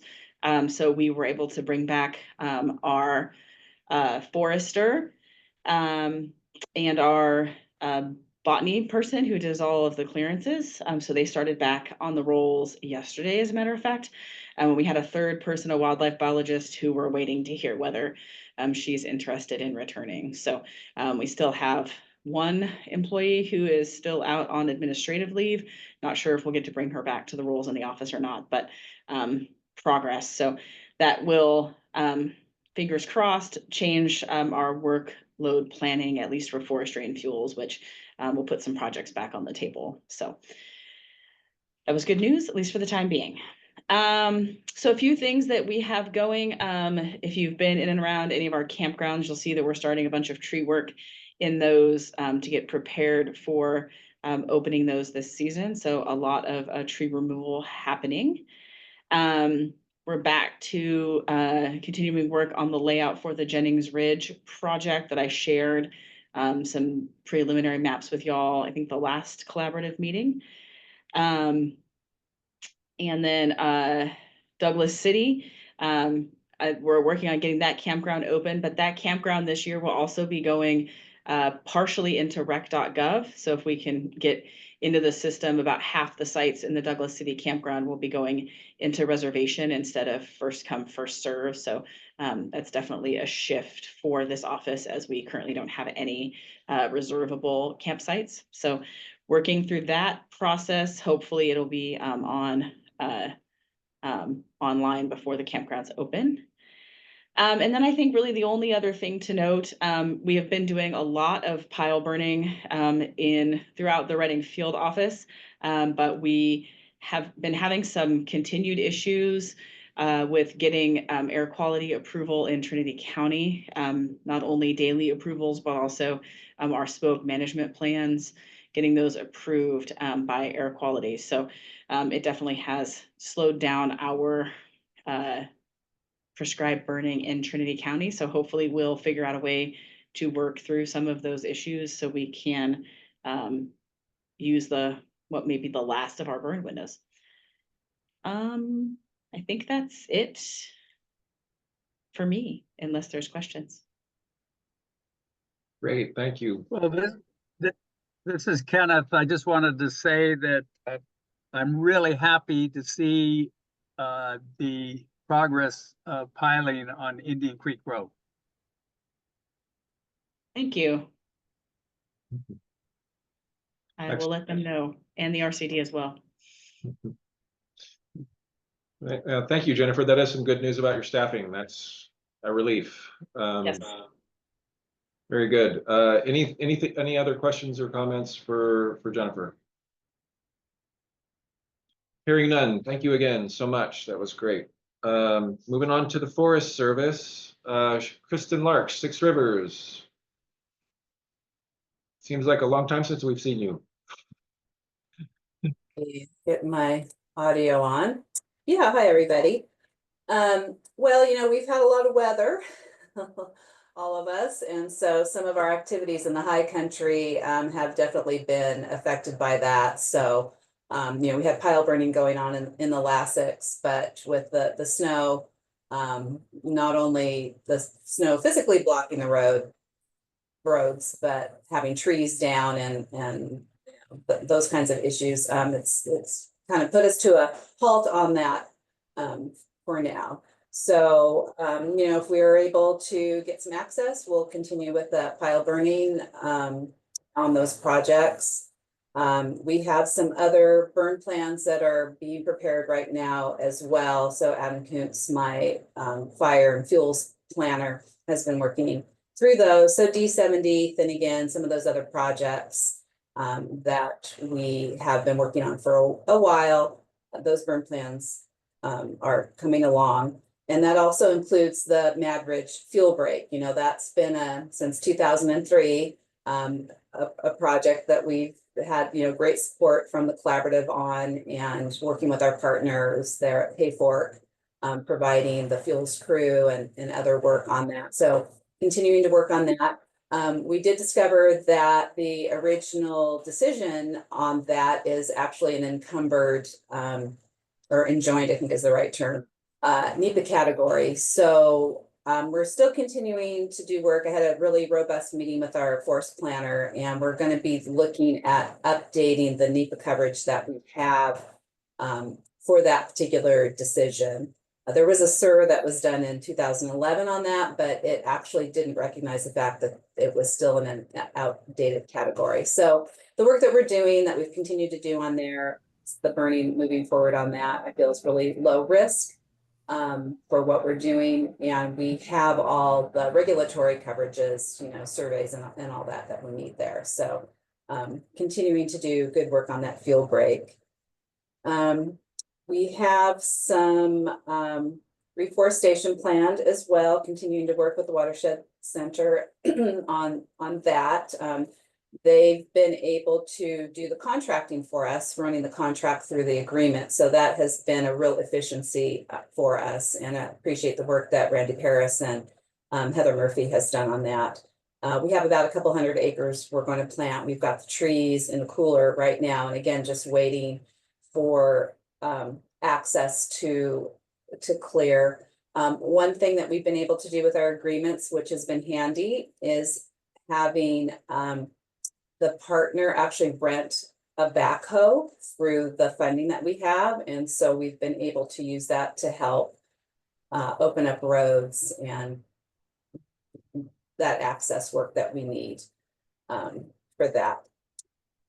So we also have, now that the funding restrictions have loosened on the IIJA and bill funding that we have in our agreements, we've been able to start to move forward with work that was planned under that. That's the agreements, but then also for contracts. So the district had received an award for watershed restoration, the RAP, we call it. And so that is up in the August footprint as well. And so we were working on getting that BPA solicitation package together to continue to do hazard tree work, fuel reduction. It's a watershed award, so it also includes doing some hydrological improvements, such as cleaning out ditches, taking a look at where sediment issues are in there. And so we hope to have that package pulled together. You know, we're working through the national PPS group for that solicitation soon, hopefully. There's some other intricacies with how federal contracting is working, some new requirements on us, and kind of changing some of the ways those packages are put together. So we're still working through that. So that was a large award, $1.4 million. So I'm looking forward to having some of our local vendors that are on that BPA list having some additional work to do, hopefully soon.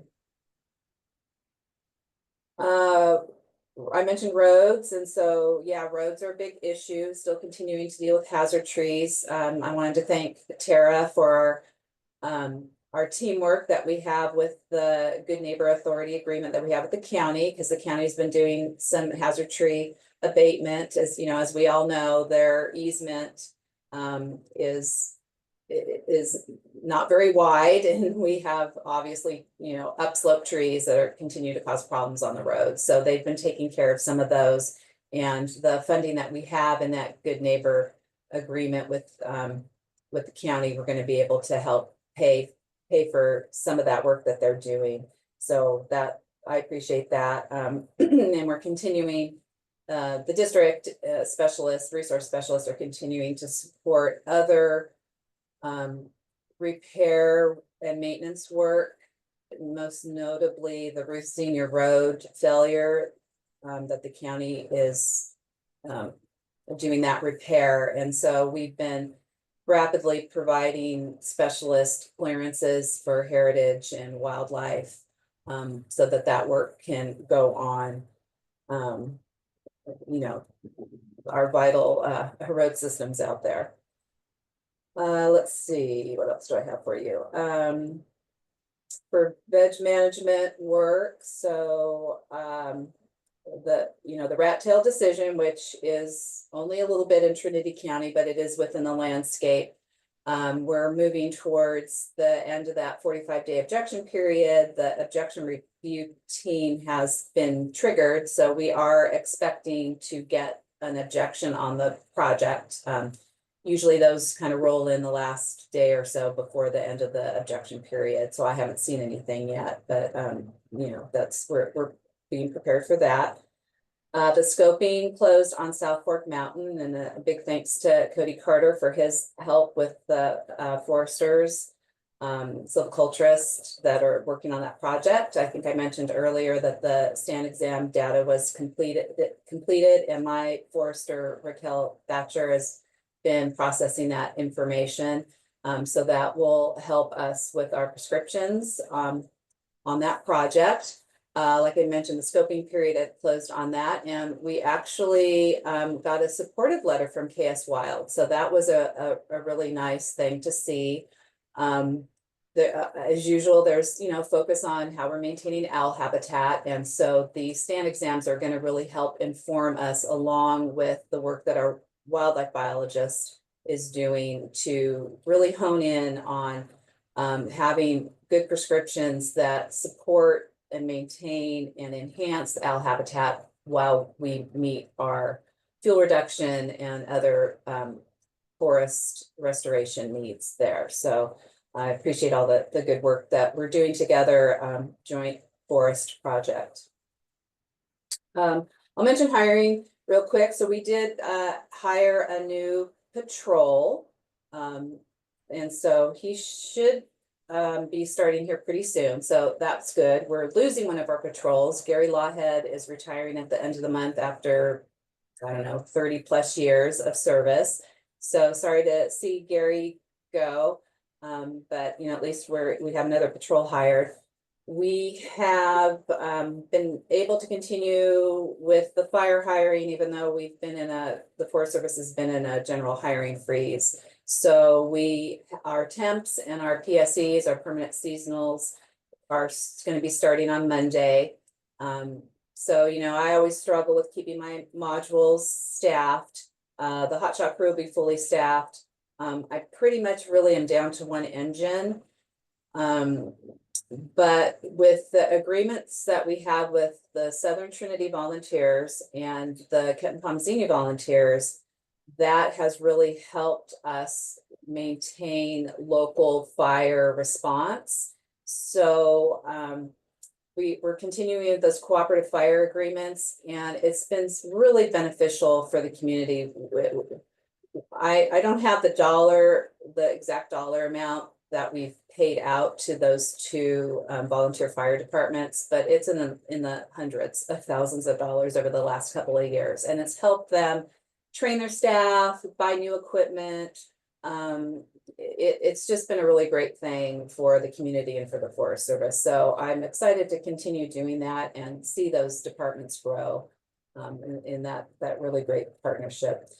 And then I'll just close with, excuse me, our new District 5 Supervisor, Julia Brownfield, held a couple town hall meetings last month. She had one in Mad River, which I attended. And it was really great to meet her in person. I talked to her on the phone a couple of times. And so there was a decent turnout at the meeting I was at, probably 25 people. Her emphasis for that meeting was roads and making sure that there's appropriate attention given to, in particular, Southern Trinity, her district roads. And so I think she's going to be looking for ways for other types of funding. So wherever we can use that good neighbor agreement, as I mentioned earlier, to help support that, we're all in for that. She's going to be holding another town hall at the end of this month, and I plan on attending that too. So you know, great to have that interaction with our new elected county supervisor there. So looking at my notes, I think that's about all I have for you guys today, and I can take any questions if there are any.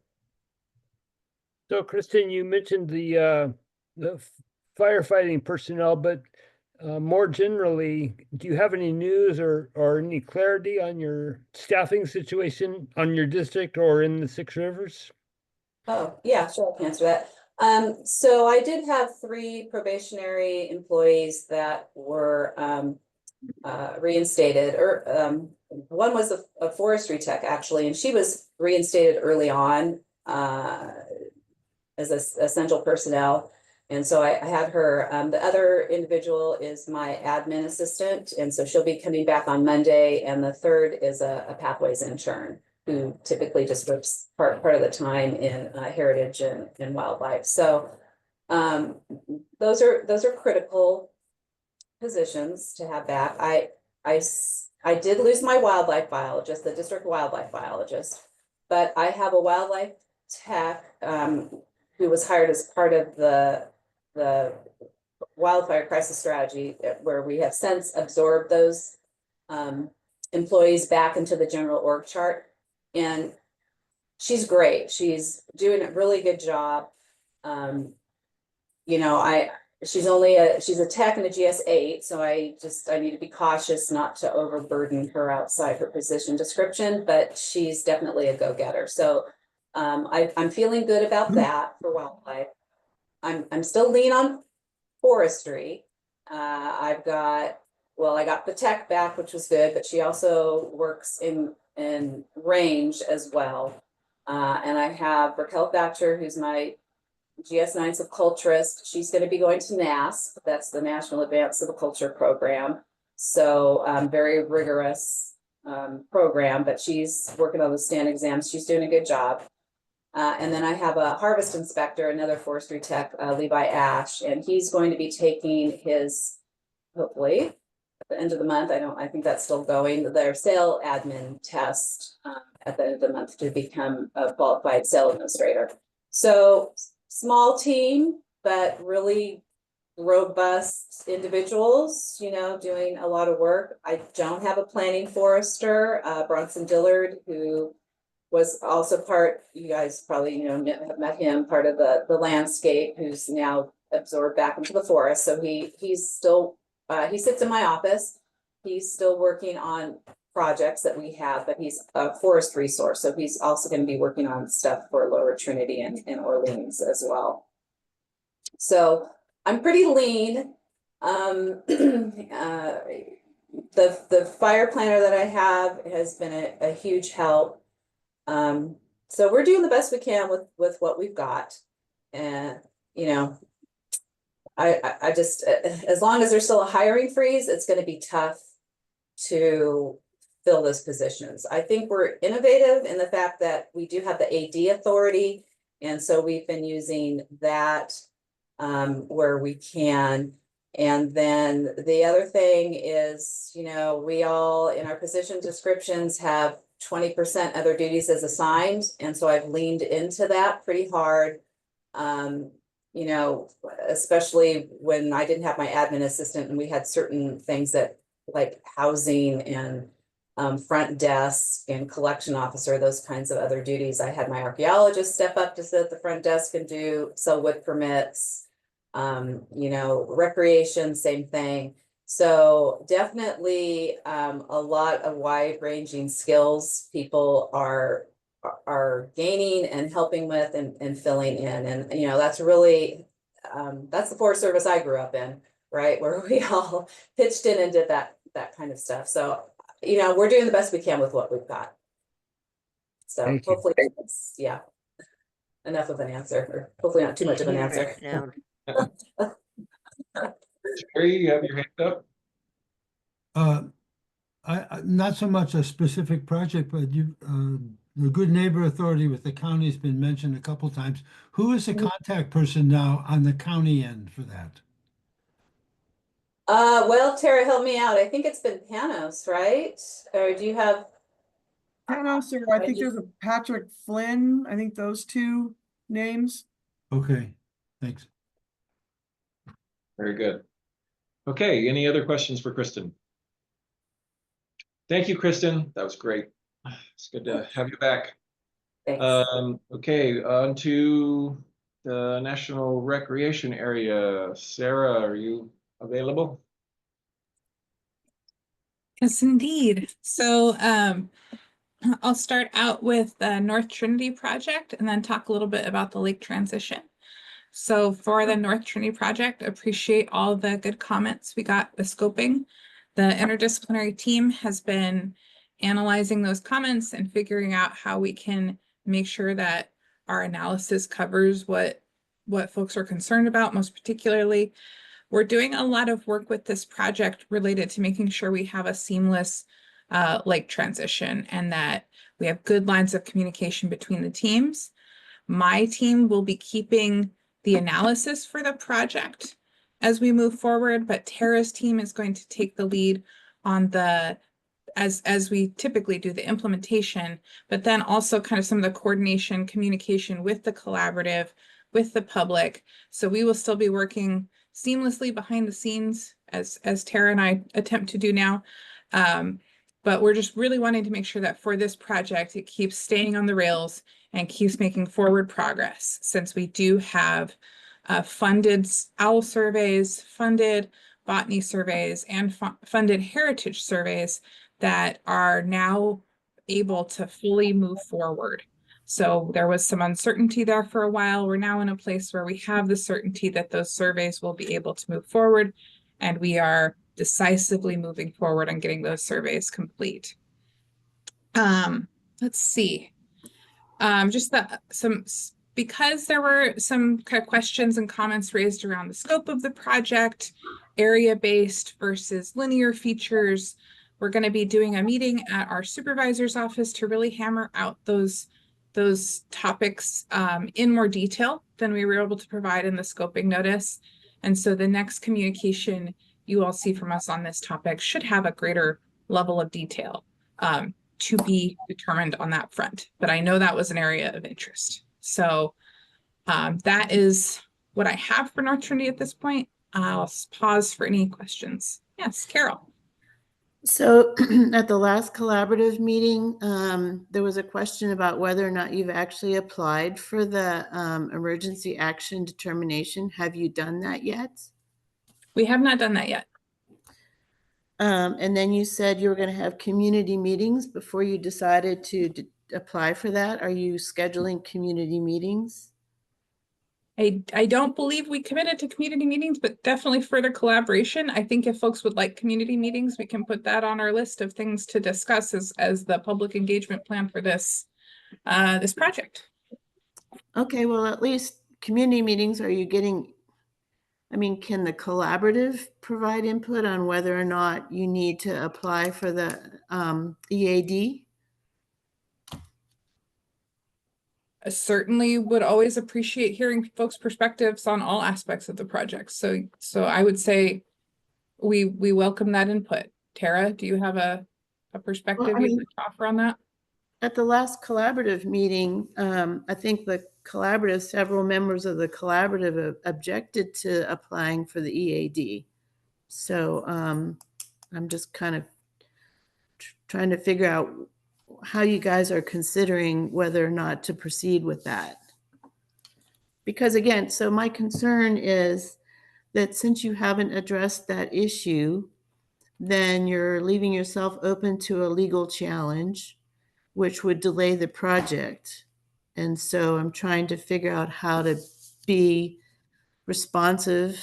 You know, so what you're saying is you're going to consider the questions about the scope internally. Are you responding to questions about the scope, the letters that you received in terms of, you know, members of the collaborative or anything? Yeah, the team has been working on a response, basically scoping considerations report. That is kind of the next step after we get scoping comments is going through all of those comments in detail and kind of writing, you know, what we may not write a response in full, depending on what the comment is. We might say, this is going to be addressed in the biological report of the draft EA. And then we make sure that when we prepare the draft EA that we crosswalk what those comments were. But that's the kind of, that's real in the weeds. I'm sorry, that was a very in the weeds answer. Tara, do you have a better answer that you can provide that's less in the weeds? Talking planning with Sarah is like talking timber with me. That's okay. So Carol, Sarah is exactly right. So she's got the comments. The collaborative has weighed in on some things. They're going to look at what they've got. Then we'll talk internally about what comments we received, and then we'll take a look at the project again and see where those adjustments may be needed. And then look at it from that point. And we're looking to be transparent and authentic with all of you throughout the process, but we're just at the point we've collected information. We need to evaluate the information we have and then move from there, if that makes sense. Is that what you're looking for? Yeah, I'm you know me, I'm always looking for time frames. So when would you have your scoping considerations report, and when would you make the decision whether or not to proceed to apply for the EAD? Well, so I don't want to give you an artificial timeline. A lot of the concerns that folks had were about perceiving this process to be rushed. I hope folks now see that we're not rushing overly much, and we are trying to take the comments seriously and consider them. So I'm not trying to be evasive. I'm just trying to be real in that I don't have like a deadline that I need to apply to this EAD by or some kind of external process outside of our own normal Shasta Trinity deliberative process that we're trying to work through to make these decisions. And if those other kind of timelines do come into consideration from above me in the organization, then we will be transparent about that with the collaborative and try and get as much communication around that as we can. I definitely don't want to rush you either. I really want to make sure that, you know, the comments are considered and that you guys really figure out what you want with the scope of this project. But it gets back to my earlier concern, which is why incorporate a simple camera at Bonanza King on a really complicated project that looks like it's going to keep, you know, looking for input and considering all the comments that were received. You know, why combine that? I believe we combined it originally at the request of the collaborative to include fire cameras in. I mean, no, that was your decision. That was not a request of the collaborative. The collaborative asked for cameras. It didn't ask to be included in this project. So I'll go ahead and take this on if it's okay. So the discussion with the collaborative was, hey, as we're doing these larger landscape planning efforts, we should factor in potential camera locations. Somewhere in the middle of that, Bonanza King became a need and a want. It wasn't on the original list. It got added to the secondary list that we wanted it to have it on there. So, and you asked, I'm going to answer the question about why would we want to include the camera, a simple camera, as you put it, into this larger footprint of a NEPA?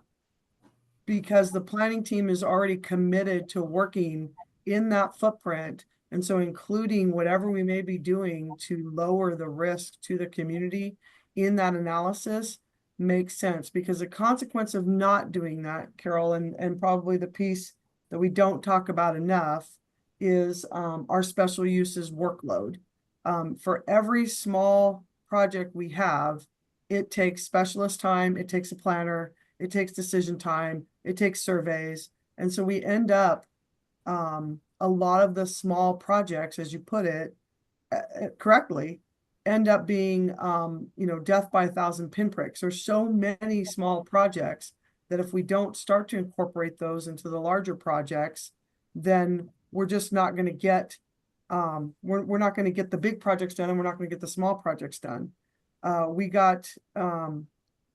So Sarah has started this project. We're trying to get these EAs done in about a year.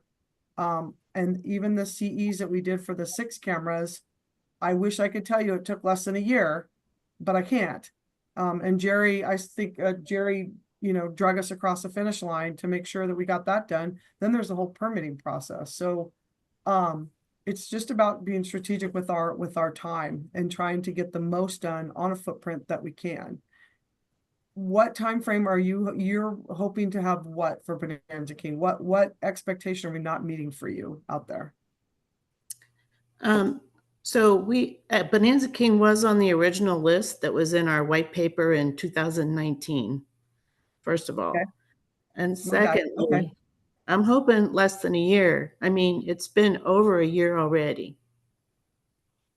So anyway, and I'll shut up about Bonanza King, but I do want to defer to other people about questions about the North Trinity project in terms of responding to comments and, the scoping considerations report and all that kind of stuff. I always want to hear what you have to say about Bonanza King and about the North Trinity County project. So, and besides, you and I can't be quiet about something anyway. So we'll keep talking about it, which is a good thing, so that we get to the right thing. But, and thank you for bringing up those comments. But that's the struggle, is how to prioritize our folks' time and which projects in which fashion. So thanks for that good discussion.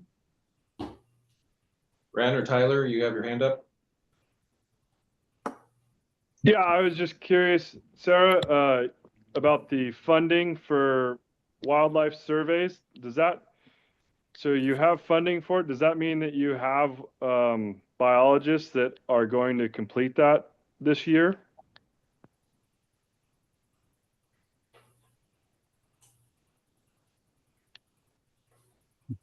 Sarah, I don't. What? I see you moving your lips, Sarah, but I'm not hearing you. Oh. Okay. Can anybody else hear me? Now I can. Yeah. Okay. It's working now. Okay. Maybe I'll start over on the OWL surveys stuff. So the OWL surveys are being completed through agreement with the Watershed Center. And that agreement is moving, and we do have wildlife biologists working hand in hand with the Watershed Center wildlife biologists to move that forward. So I, at this point, do not have concerns about OWL surveys for North Trinity. And the consultation behind the scenes, based on the maps that we sent out to the public with scoping, looking at those areas of concern that Fish and Wildlife Service may have, continues to go very well. They have been working in good partnership with us to find solutions and still be able to meet the purpose and need of community risk reduction. So.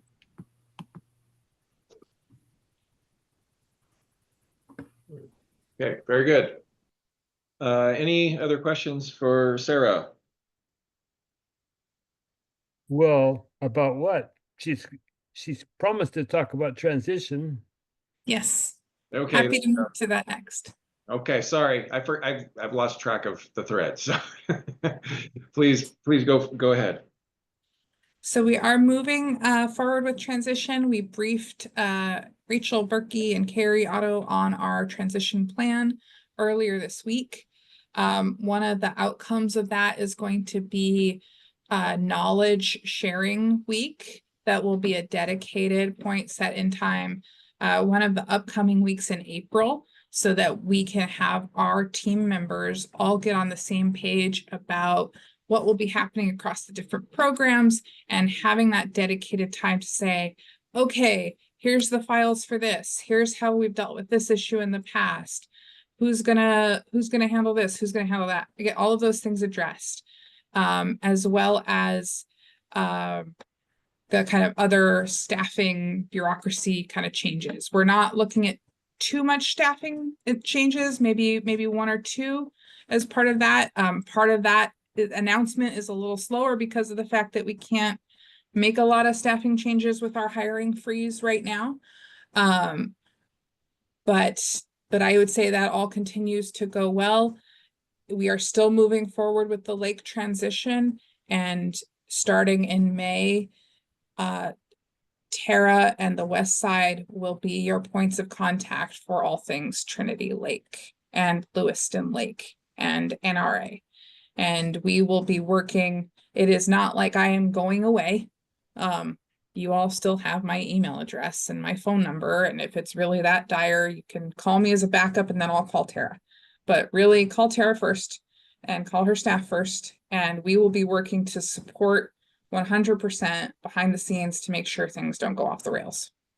So we want this to be a good transition for the public and for ourselves. This was all underway, as you all know, back in August of last year, well before any of the bigger picture changes to the federal government. And we have worked at, I believe, a good pace, but a reasonable pace to make sure that we're not missing, dotting any I's or crossing any T's with this. And it's been a process that has had good input, good communication with the collaborative and with our employees throughout. And so I'm hoping that helps it go well, in addition to all the other things we've discussed. So Tara, any edits, revisions, supplements to what I said? I just want to thank Sarah and her staff.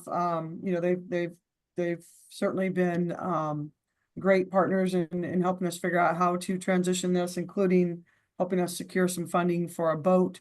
I don't know if you've seen the boat the Forest Service has on Trinity Lake. People swim by us. It's really slow. So looking forward to having the right equipment.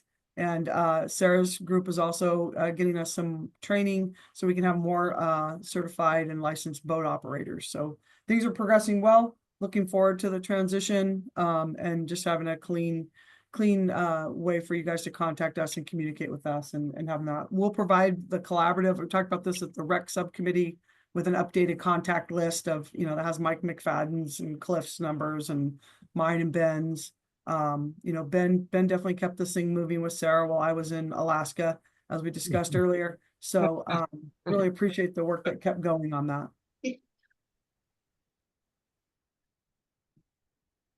So can I just ask you a question about structure of Forest Service now? The rearrangements of things. So I noticed this morning when people were introducing themselves, Yola Boli was now on your list, and I understand Rachel is now overseeing the Plumas Forest also. So, and Kristen's using up her 20% of other duties as assigned. So are you looking forward to a more constricted kind of structure, or is this a wink at the future of what's happening for Forest Service? Jerry, I'll be super transparent with you. So the TRMU and the SFMU, as it turns out, management units don't really exist in the Forest Service. That's why I'm still called the district ranger and Ben's a deputy district ranger. And since we've already consolidated much of the west side, I want to be sure that my introductions and our titles demonstrate the districts that we represent and that we're covering. So that's why I'm being more intentional, and that aligns too with what Nolan Colgrove, for instance, is. I can never remember. He has 3: Orleans, Yukonam, and Lower Trinity Ranger districts. So management unit was something that was locally put together by the Shasta Trinity, but structurally, it doesn't even. There's no such thing as a management unit per se in the Forest Service. Does that help? Yeah, it does. And then, I also read that the 3 regional supervisors resigned. So it just seems that things are shrinking, constricting, and as usual, asking fewer people to do more. So it's the way of the world, I guess. Yeah. And you're right. Rachel Berkey is helping with the Plumas National Forest as well as ours. We're very fortunate that we have Carrie Otto as a deputy here to help us keep the day-to-day stuff going on the Shasta Trinity. Thanks. Okay. Now, is there any other questions for Sarah? All right, hearing none. Thank you so much, Sarah. Appreciate you being here. Yeah, thank you. And this will likely be my last collaborative meeting. So thank you all. It's been a pleasure working with you and getting to know you over the years. And I am still just a phone call away, and always interested in and care a lot about Trinity County, because I've been working working with y'all for over a decade. So near and dear to my heart. Take care, Sarah. Wonderful. Thank you so much, and best of luck to you on the other side. Okay, Shasta Trinity. Hey, good afternoon now, Ben Sundahl. I'm just going to touch on 3 program areas before I turn it over to Tara. So within our fire suppression organization, with permanent fire hire fall of 2024, and then going into our spring fire hire of 2025, we're looking at all our fire engine modules, patrols, lookouts, and hotshot crew to be fully staffed. Now, as we roll into this next round of fire hire, that can always change based on folks going to other national forests or to CAL FIRE, etc. But as we sit right now, we are looking at nearly all of our leadership positions on those modules as full, and looking at not most, but some of our fire engines being 7-day effective. And we haven't talked 7-day effective modules on the west side in quite a number of years. So that's a huge accomplishment to our fire leadership staff on the west side of the Shasta National Forest, really going out and recruiting and promoting the work environment that we've built for that fire organization. So more to come, but we're looking pretty solid for our fire suppression organization for this upcoming fire season. Prescribed fire, we've been able to accomplish around 1,500 acres so far this year. 96% of that is pile burning.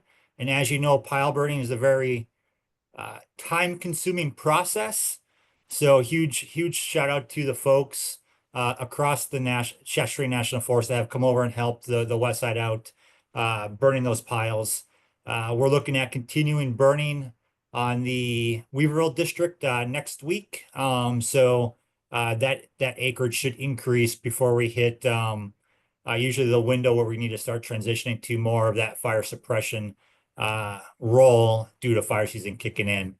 And we do have folks back east spread between Texas, Oklahoma, and the Southeast states helping with their fire suppression efforts. So we do have folks here locally, but we do have folks out helping nationally as well. So our special uses staff, although they're small but mighty, they are currently working on, of course, the Ironside fire camera. They're working with PG&E for their weather stations, T-Mobile for cell service on Plummer Peak, and then they're working through a very vast amount of private landowner type special use permit renewals, which would look like, basically everything from like water lines that go through or run across National Forest System lands to our local communities that have water districts that need to replace or upgrade water lines or tanks that sit on NFS lands. So the small but mighty workforce is moving forward with all those and picking those targets off.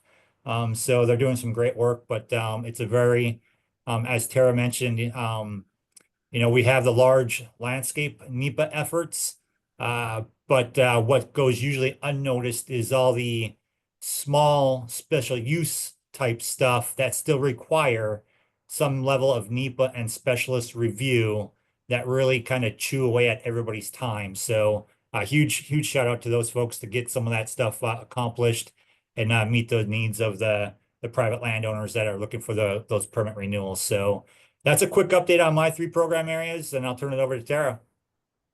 All right, thanks, Ben. So Ben and I want to thank Fred Perrin for his help while he was over here. He did a great job as the deputy district ranger, and our facilities enjoyed having Fred over there as well. So his time and efforts greatly appreciated. Somebody hit on recently that we do have a new chief of the Forest Service, Tom Schultz, who is out of Idaho and is familiar with Good Neighbor Authority. And so he is our new forest supervisor. And Jerry, you can't get anything by you guys. I think you know these things before I do, but Regional Forester Jen Eberline has announced her retirement. And then officially just letting you know, Forest Supervisor Rachel Berkey is currently overseeing the Shasta Trinity National Forest as well as the Plumas National Forest, since that position is currently vacant. And then I just have this disclaimer. As you know, there are a lot of changes within the federal government right now, but our commitment to reducing the risk of catastrophic fire to our communities, especially coming into fire season, and serving the public remains consistent. I'm super, I'm gonna go right to planning, and I can't tell you how happy I am to be able to tell you that the High and Palm document was signed. That EA authorizes 12,500 acres worth of fuels treatments. And we're enrolled with the water board, waiting to get our waiver back. And we actually have some of those acres already in contracts. So we're looking forward to that work being implemented, that implementation starting soon. Just fulfilling that promise and getting that work done is going to be really important. We're hoping to have some sort of a to-do out there on the day that we start work, just to celebrate that large decision for us and fulfilling a promise and a commitment with the High and Palm Fire Safe Council and the High and Palm community as a whole. I just want to say for the record, I didn't blow up the timeline this time because I'm going last. So I put that in the notes. Bowerman is making great progress. We expect to have that document signed in April. Implementation will begin this field season. WCF, which phase 2, which has been stuck, is needing some supplemental ARC surveys. We're working to get that done. That work is expected to be completed this spring. The decision will authorize the rest of the work covered under the WCF document. Those projects collectively will authorize over 16,000 acres of fuels reduction and forest health treatments in Trinity County. Feel like we wouldn't be able to do those things without the great help of our partners. And it's with them and with you that we've been able to increase our pace and scale. Kirsten talked about South Fork Mountain, so I appreciate that. I'm going to let Cody talk really quickly because I know you're going to ask about staffing. Let me finish up this planning piece. As you know, the public comment period ended March 17th for the Northwest Forest Plan revision. That process is continuing. And then I need to let you know about the Sierra Pacific Industries, which you guys knew this too, has signed an agreement with the Department of Agriculture and the Forest Service to work collectively on establishing shaded fuel breaks in Northern California and in Oregon. Some of that work, a significant portion of that work, about 4,700 acres, has been proposed on the Shasta Trinity National Forest across, for the first phases across the west side and a bit of Sarah's unit. The Shasta Lake Ranger District. Some of these areas include Bowerman and Junction City.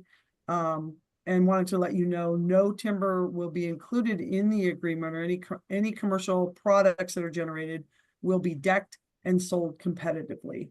So I wanted to get that out. And before I jump to recreation and implementation, I wanted to let Cody talk really quickly about the additional staffing levels we have working with, I think it's AmeriCorps or Great Basin Institute. I apologize, Cody. So we have some great people working with us that have weathered the storm of uncertainty and are still here working with us. So Cody, talk really quickly about that and what they're working on. Yeah, so recently, a lot of our agreements, I mean, both with our partners and through other organizations like the Great Basin Institute, have kind of still been pushed forward to and continue their work on critical project work. So they've been working everywhere from, they work really quickly on the South Fork Mountain layout, and they're soon to start on Fig Ranch and have helped pretty much all across the forest. They've done layout in Pine and Palm and Bowerman, and they've been really all over the place. And our staffing for forestry has still remained high.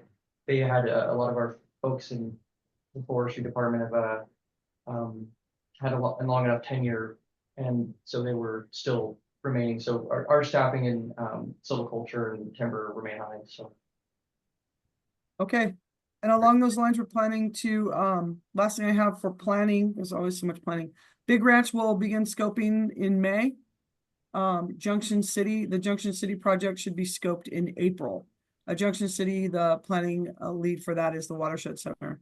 And then Kelly and I will be working together to come up with scoping a project that the RCD is taking the lead on, whether it's the egress, ingress, or now that the uncertainty has been cleared up a bit, and we may be back up in a Weaverville fuel break in the community forest, but that Kelly and I have to figure that out. Okay.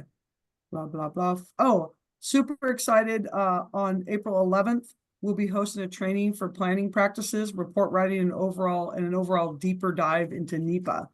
Bobby Miller, that Kelly mentioned briefly, will be taking the lead on that. And why I want to make sure this group knows is, well, and I also wanted to let Kristen know, because I don't know if we've talked about it, but we have reached out to our partners to make sure that they have the ability to attend this training and get some of that information to help them kind of hone their NEPA writing skills. So we're excited to have that opportunity there on the west side and to be able to offer it up to our partners as well.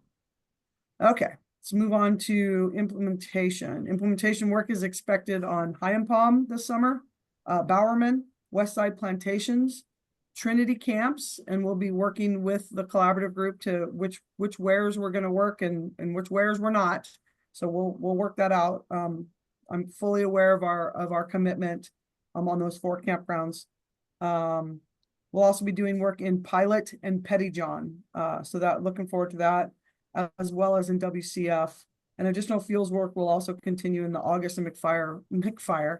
That's funny. McFarland footprints. Okay. Yeah, right. All right, recreation.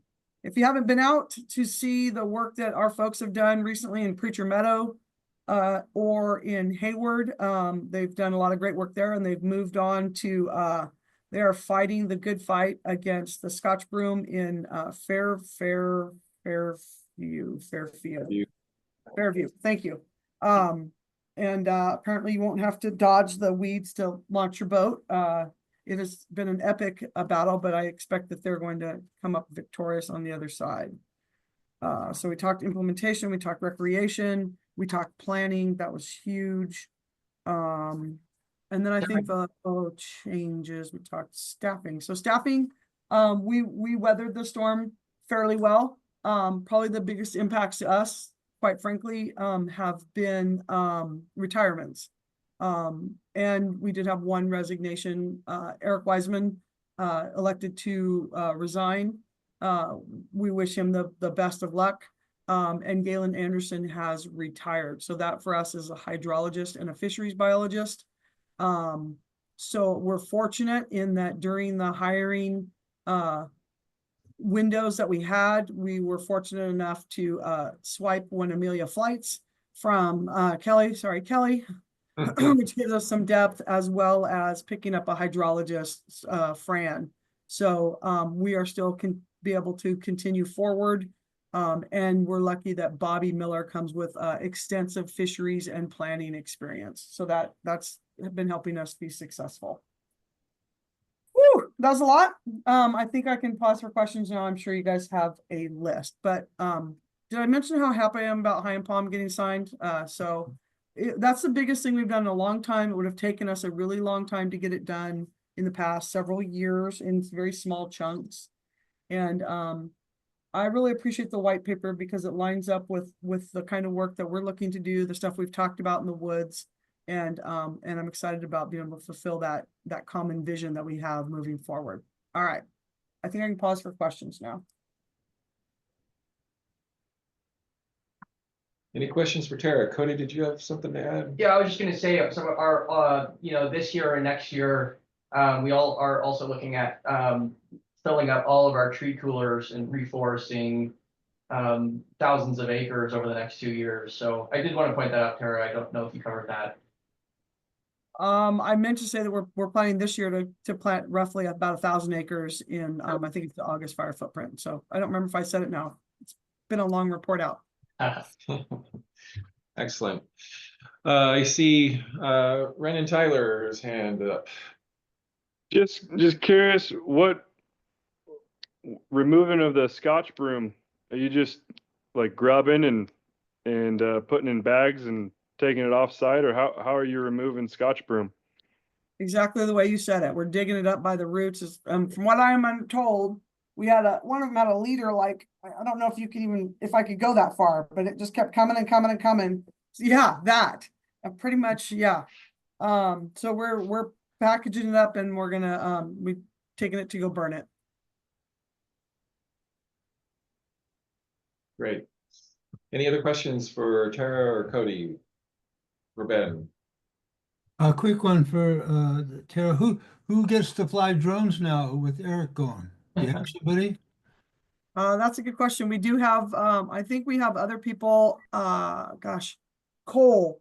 We have our aviation staff officer here, that we can, get to come out and fly some drones for us. But yes, that was definitely Eric's, passion, was flying those drones, Right. on fires. So Yeah. good question. Anything else for Shasta Trinity? All right, Ben, Tara, Cody, thank you so much. We'll move on to partner updates. And hopefully we can keep these quick so we can get everybody onto their Friday. Recreation Committee, Carol, do you have anything you want to report out from the Recreation Committee? Well, we covered the transition from the NRA to TRMU and the Minersville ramp status. I just wanted a couple quick things. I did get a response back on the Bowerman Barn. So for your information, the RAC funds are frozen in addition to the IRRL and BIL and all that stuff. So RAC funds, even though that's the Secure Rural Schools funding, is also frozen. So there's a moratorium on contracting, so they can't proceed with hiring the engineer for the design of the barn foundation fix. We got a response from Caltrans. Thank you, Kelly, on several issues, which was kind of interesting. The last thing I really want to say was I want to thank Monique for providing the wilderness usage reports. I thought it was interesting that, I mean, thousands of people that were going in Swift Creek, Stewart Fork, Long Canyon trailheads, and that doesn't include day use. That's just the overnight backpackers. It's amazing how many people are up in the Alps. So that's it. Great. Thank you, Carol. Anything for the Rec Committee? All right. Before I go on, I had noticed that Tuli Potts has joined us from the Sierra Nevada Conservancy a little bit after the meeting got started. She introduced herself, I think, at the last meeting. Tuli, do you have any reports from SNC for us? Hey, thank you, Kelly. Sorry, I was running a little late for my last meeting, but yeah, so the Sierra Nevada Conservancy is a state agency. We get to do work in the Upper Trinity watershed only as of the last couple of years. So we're stoked to be able to support our partners, but just I think our biggest update really is that we continue to support our federal partners, our RCD partners, all the partners that are trying to increase pace and scale for forest resilience. One thing that I will say is hopefully coming down the pike here shortly, I can share with you guys is Proposition 4 was passed by the state voters in November. That legislation has substantial funding for forest health work.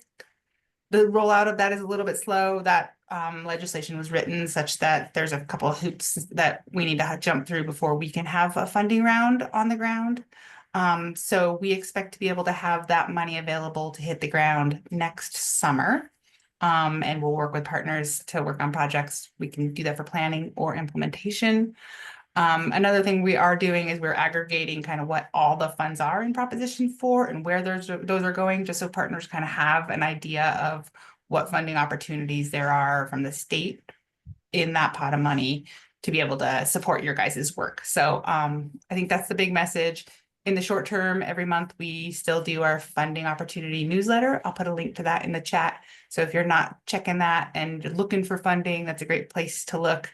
Yeah, so short term, unfortunately, we don't have any money right now to roll out, but we're working to get that on the ground as soon as possible. So I know CAL FIRE has some more immediate funding that will be coming down the pike, but yeah, looking forward to being able to further support you all. So, and thank you to our federal partners for the great work they're doing, given the circumstances, and continuing to push forward the effort for forest resilience.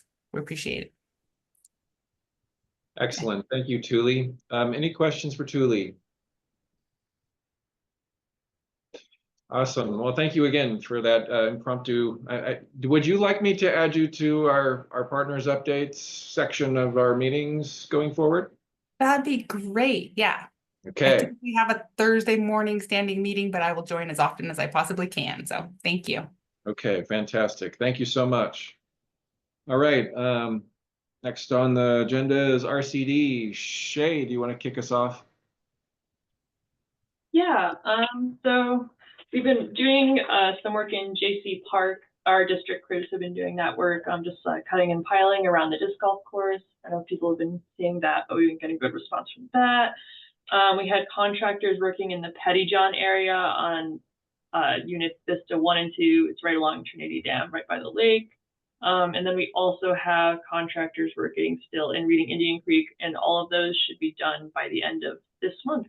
So everyone's wrapping up their cutting and piling acreages. We have not been able to do much burning with all the snow up north, and also just all the cutting and piling things we need for some of our CAL FIRE grants. But that's all I have. Shay, can I ask a question?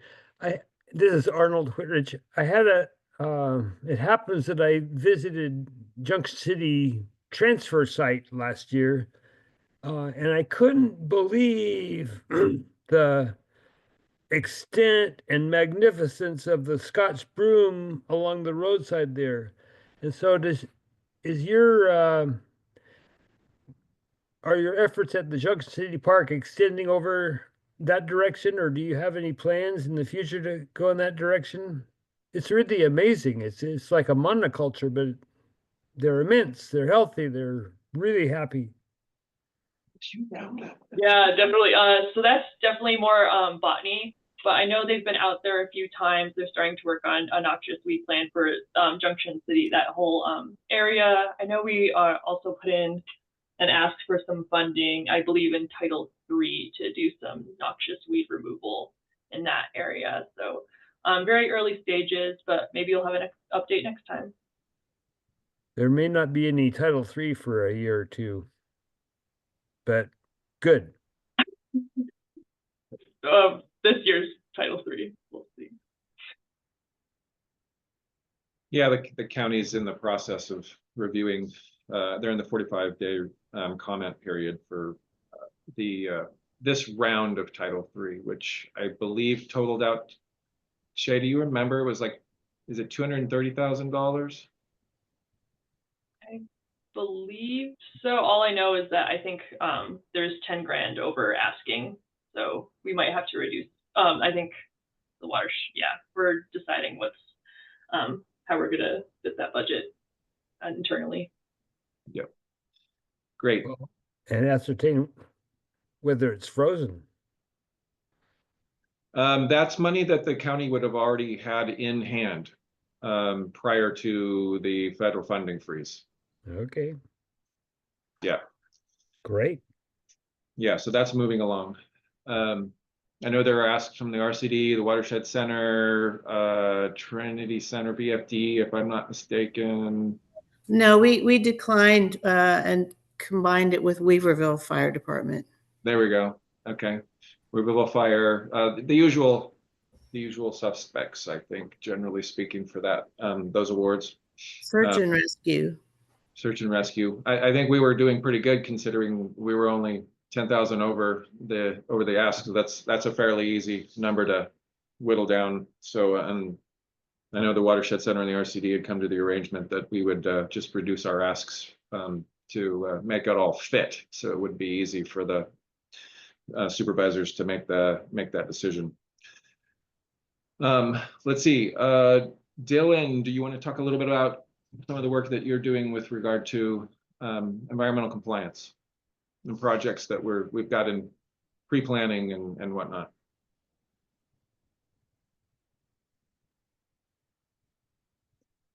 Yes, sorry. There you are. Yes, so I was actually looking something up for that right now.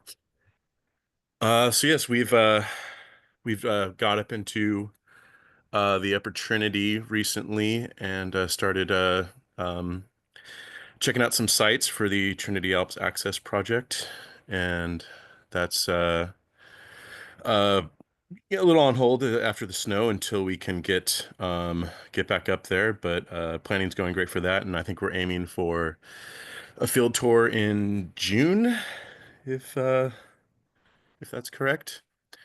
And I guess something that would be of interest to the collaborative group would be the Hobel dump, and the planning is funded for that to burn those gigantic piles out there. So we'll be moving forward with that. That's a project with FireSafe, so I'm sure Carol's familiar with that. It's not to burn the piles. There's no plan to burn the piles. It's to do the fuel reduction around where the piles are on the county property. Yeah. Oh, I guess I was mistaken about that. Got it. Yeah, Yeah, I see it. Fuel fuels reduction.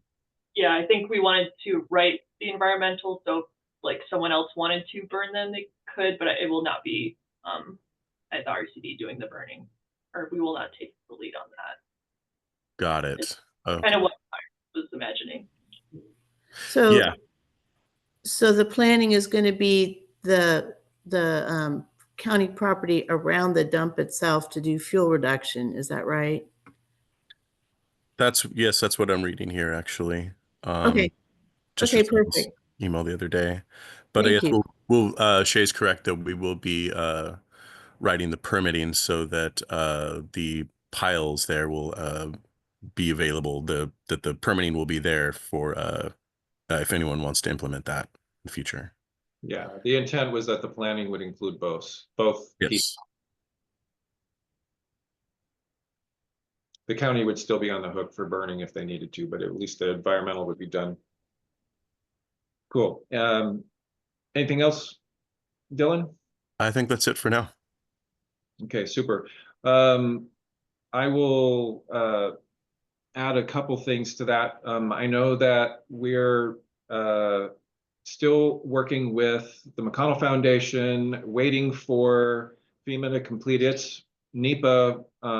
We completed the CEQA portion of that about a year and a half ago, and NEPA was supposed to have been completed last summer, but that's still kind of ongoing at this point. So for the McConnell Foundation project being the North Lake, the area along private lands that's primarily between Covington Mill and Trinity Center. It's an adjunct to the Bowen Ridge project, primarily on SPI lands, but there's also some private lands that are also included there in in those communities, as well as in the eastern portion of the basin here. So we're waiting with bated breath for FEMA to complete that environmental compliance. And then my understanding is that the McConnell Foundation already has some of the contractors lined up. We've been providing forestry efforts and delineating those units and working with SPI and private landowners to get that project moving as soon as we have the green light. So we're waiting anxiously on that particular project. I'm trying to think. As Shay mentioned, we're wrapping up a couple of CAL FIRE agreements, large 4-year agreements this month. And then we have CAL FIRE, that a new forest health agreement, as well as a fire prevention agreement that will be beginning this summer. As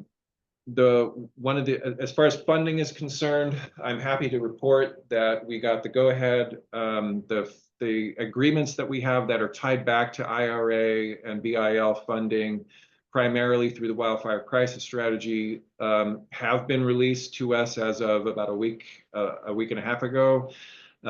So that's great news for us, both on planning, as Tara mentioned, for the Weaverville Fuel Breaks project, which we, as Tara mentioned, we will need to be talking about and prioritizing kind of how that's going. But we have been working steadily on the Upper Trinity Alps access project up with some of the funding that was in the original round that wasn't tied to those two, tied to the funding freeze dollars. So what we are more and so there's some of that planning dollars, but there's also a great deal of like prescribed fire support that was also tied in with that funding, forestry support, aquatics and fisheries support, and some some hazard tree abatement kind of dollars kind of tied in with that, as well as a great deal of road related efforts and funding for us to be working with, specifically the Six Rivers National Forest. We were anxiously waiting to get that $1 million back. So that was about $2.5 million that was released to us as of last week. What we're currently waiting on, but hearing good things about, is the CWDG awards, because there were CWDG awards in the first two rounds of that were both with the Watershed Center, the Humboldt County RCD, which we've been partnering with for some work downriver, and then our own downriver award that hadn't been quite executed at the time of the freeze, which for us totals up to about $11 million. So we're hearing that there is some movement in regards to that. So we're kind of excited, and we actually got a green light from Humboldt County RCD about that just this week. So so it sounds like CWDG is back online and has not been cut. So we expect to be seeing more of that funding flowing our direction very soon. So that was another good bit of news that I wanted to share out with everybody. So I think that's the end of our report, unless there's any questions for the RCD. All right, hearing none.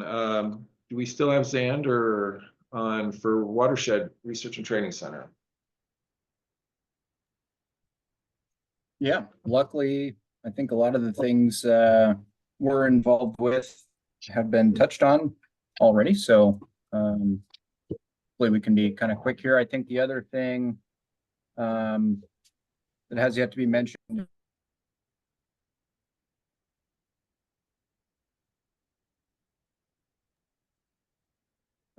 we've been partnered with Baldwin, Blomstrom, Wilkinson and Associates Forestry Consultancy on the coast for the environmental compliance effort in High-Palm as a portion of our CAL FIRE Forest Health Grant. And so I believe the final version of that VTP-EIR document was submitted to the RCD and to Dylan, I believe yesterday. And so if that review goes smoothly, we'll soon have 20,000 acres of private land in High-Palm covered under CEQA compliance, and we'll be able to get started on implementation,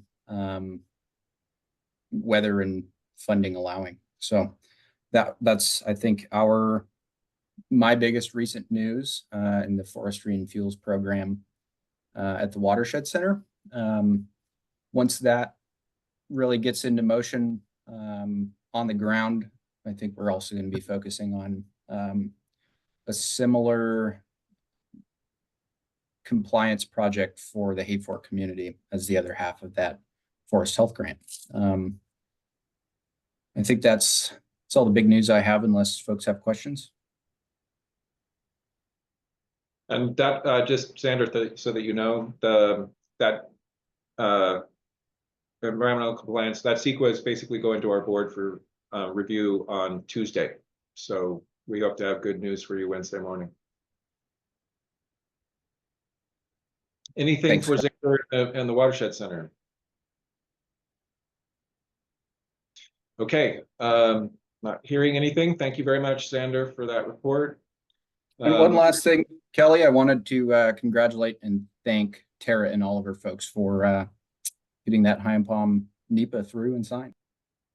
Oh yeah, absolutely. That was a good bit of news. Thumbs up. Time to get to work.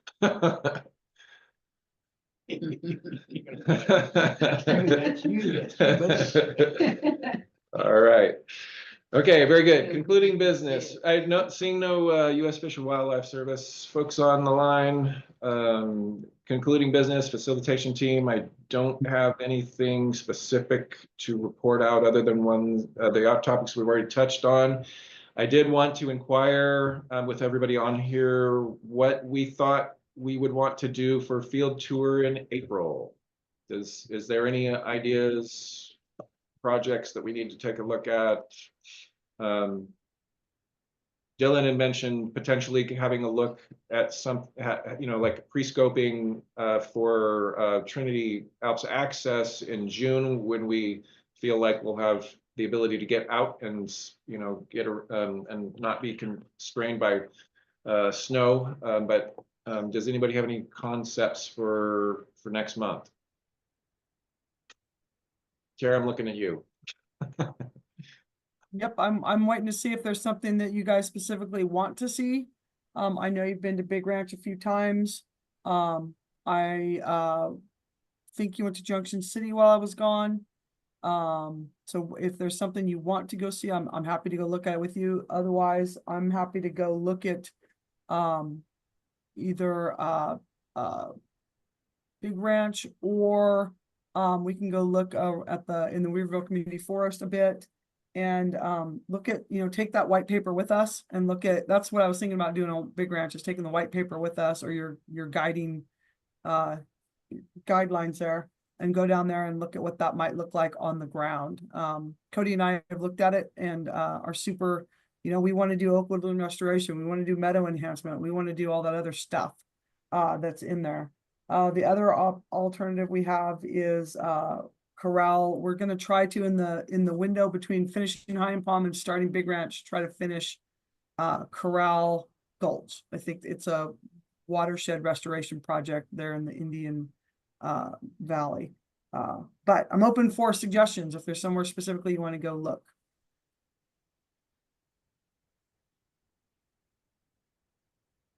Anything from the group?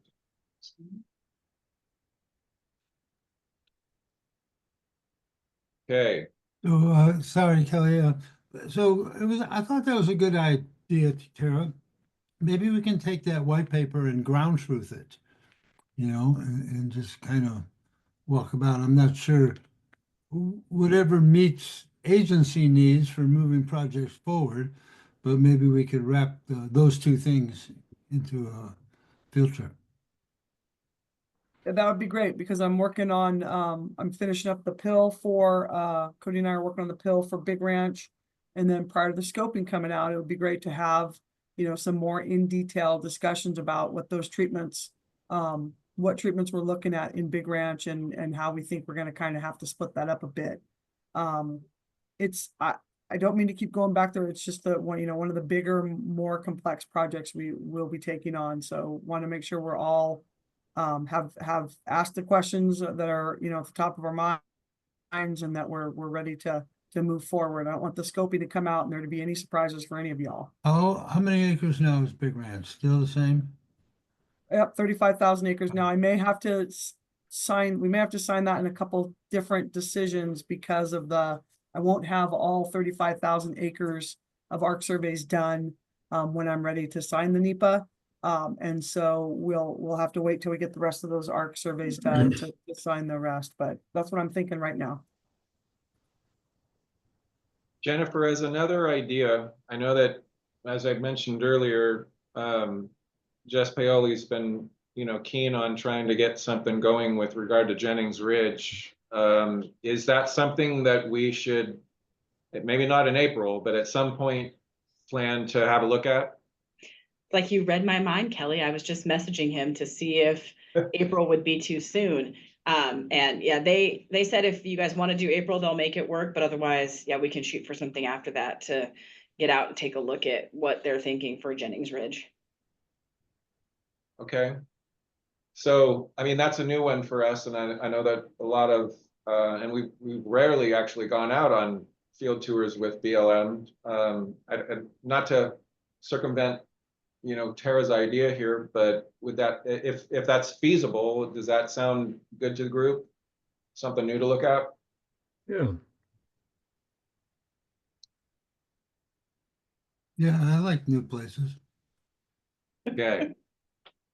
Okay, Tara says happily defer to BLM. So maybe we can preliminarily plan for that, Jennifer.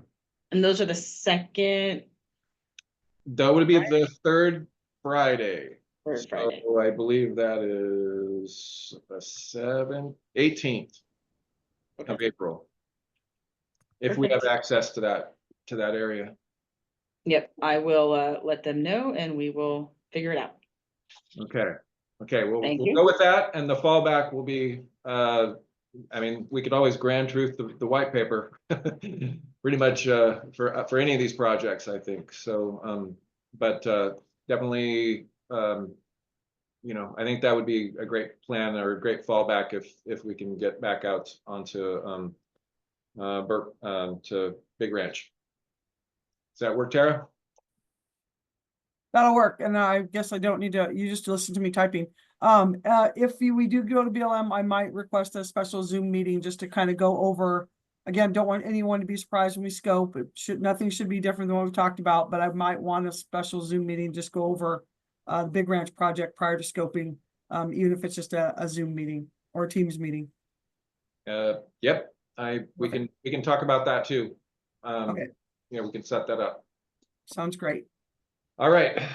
Okay, agenda building is the last thing on this agenda. Is there anything specific that the group would like to touch on for next meeting, which will be May 16th, it looks like. I was sorry to hear Pat say he's a lapsed member and no longer a member and not a member, and I think we should create a special classification for him and declare him a permanent honorary member if necessary. Honorary if necessary member. Always welcome, in other words. Member emeritus. Emeritus. Yeah. Member emeritus and permanently welcome. We might have to look at the bylaws, but I'm supportive. Yeah, this is a special category. The bylaws don't apply.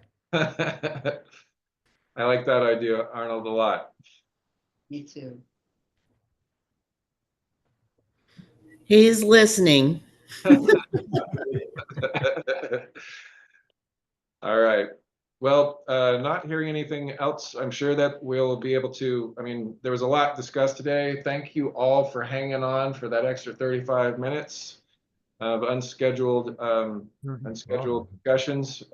It was, we had a very ambitious agenda today, and I'm glad we got through it all, and thank you all for sticking it out.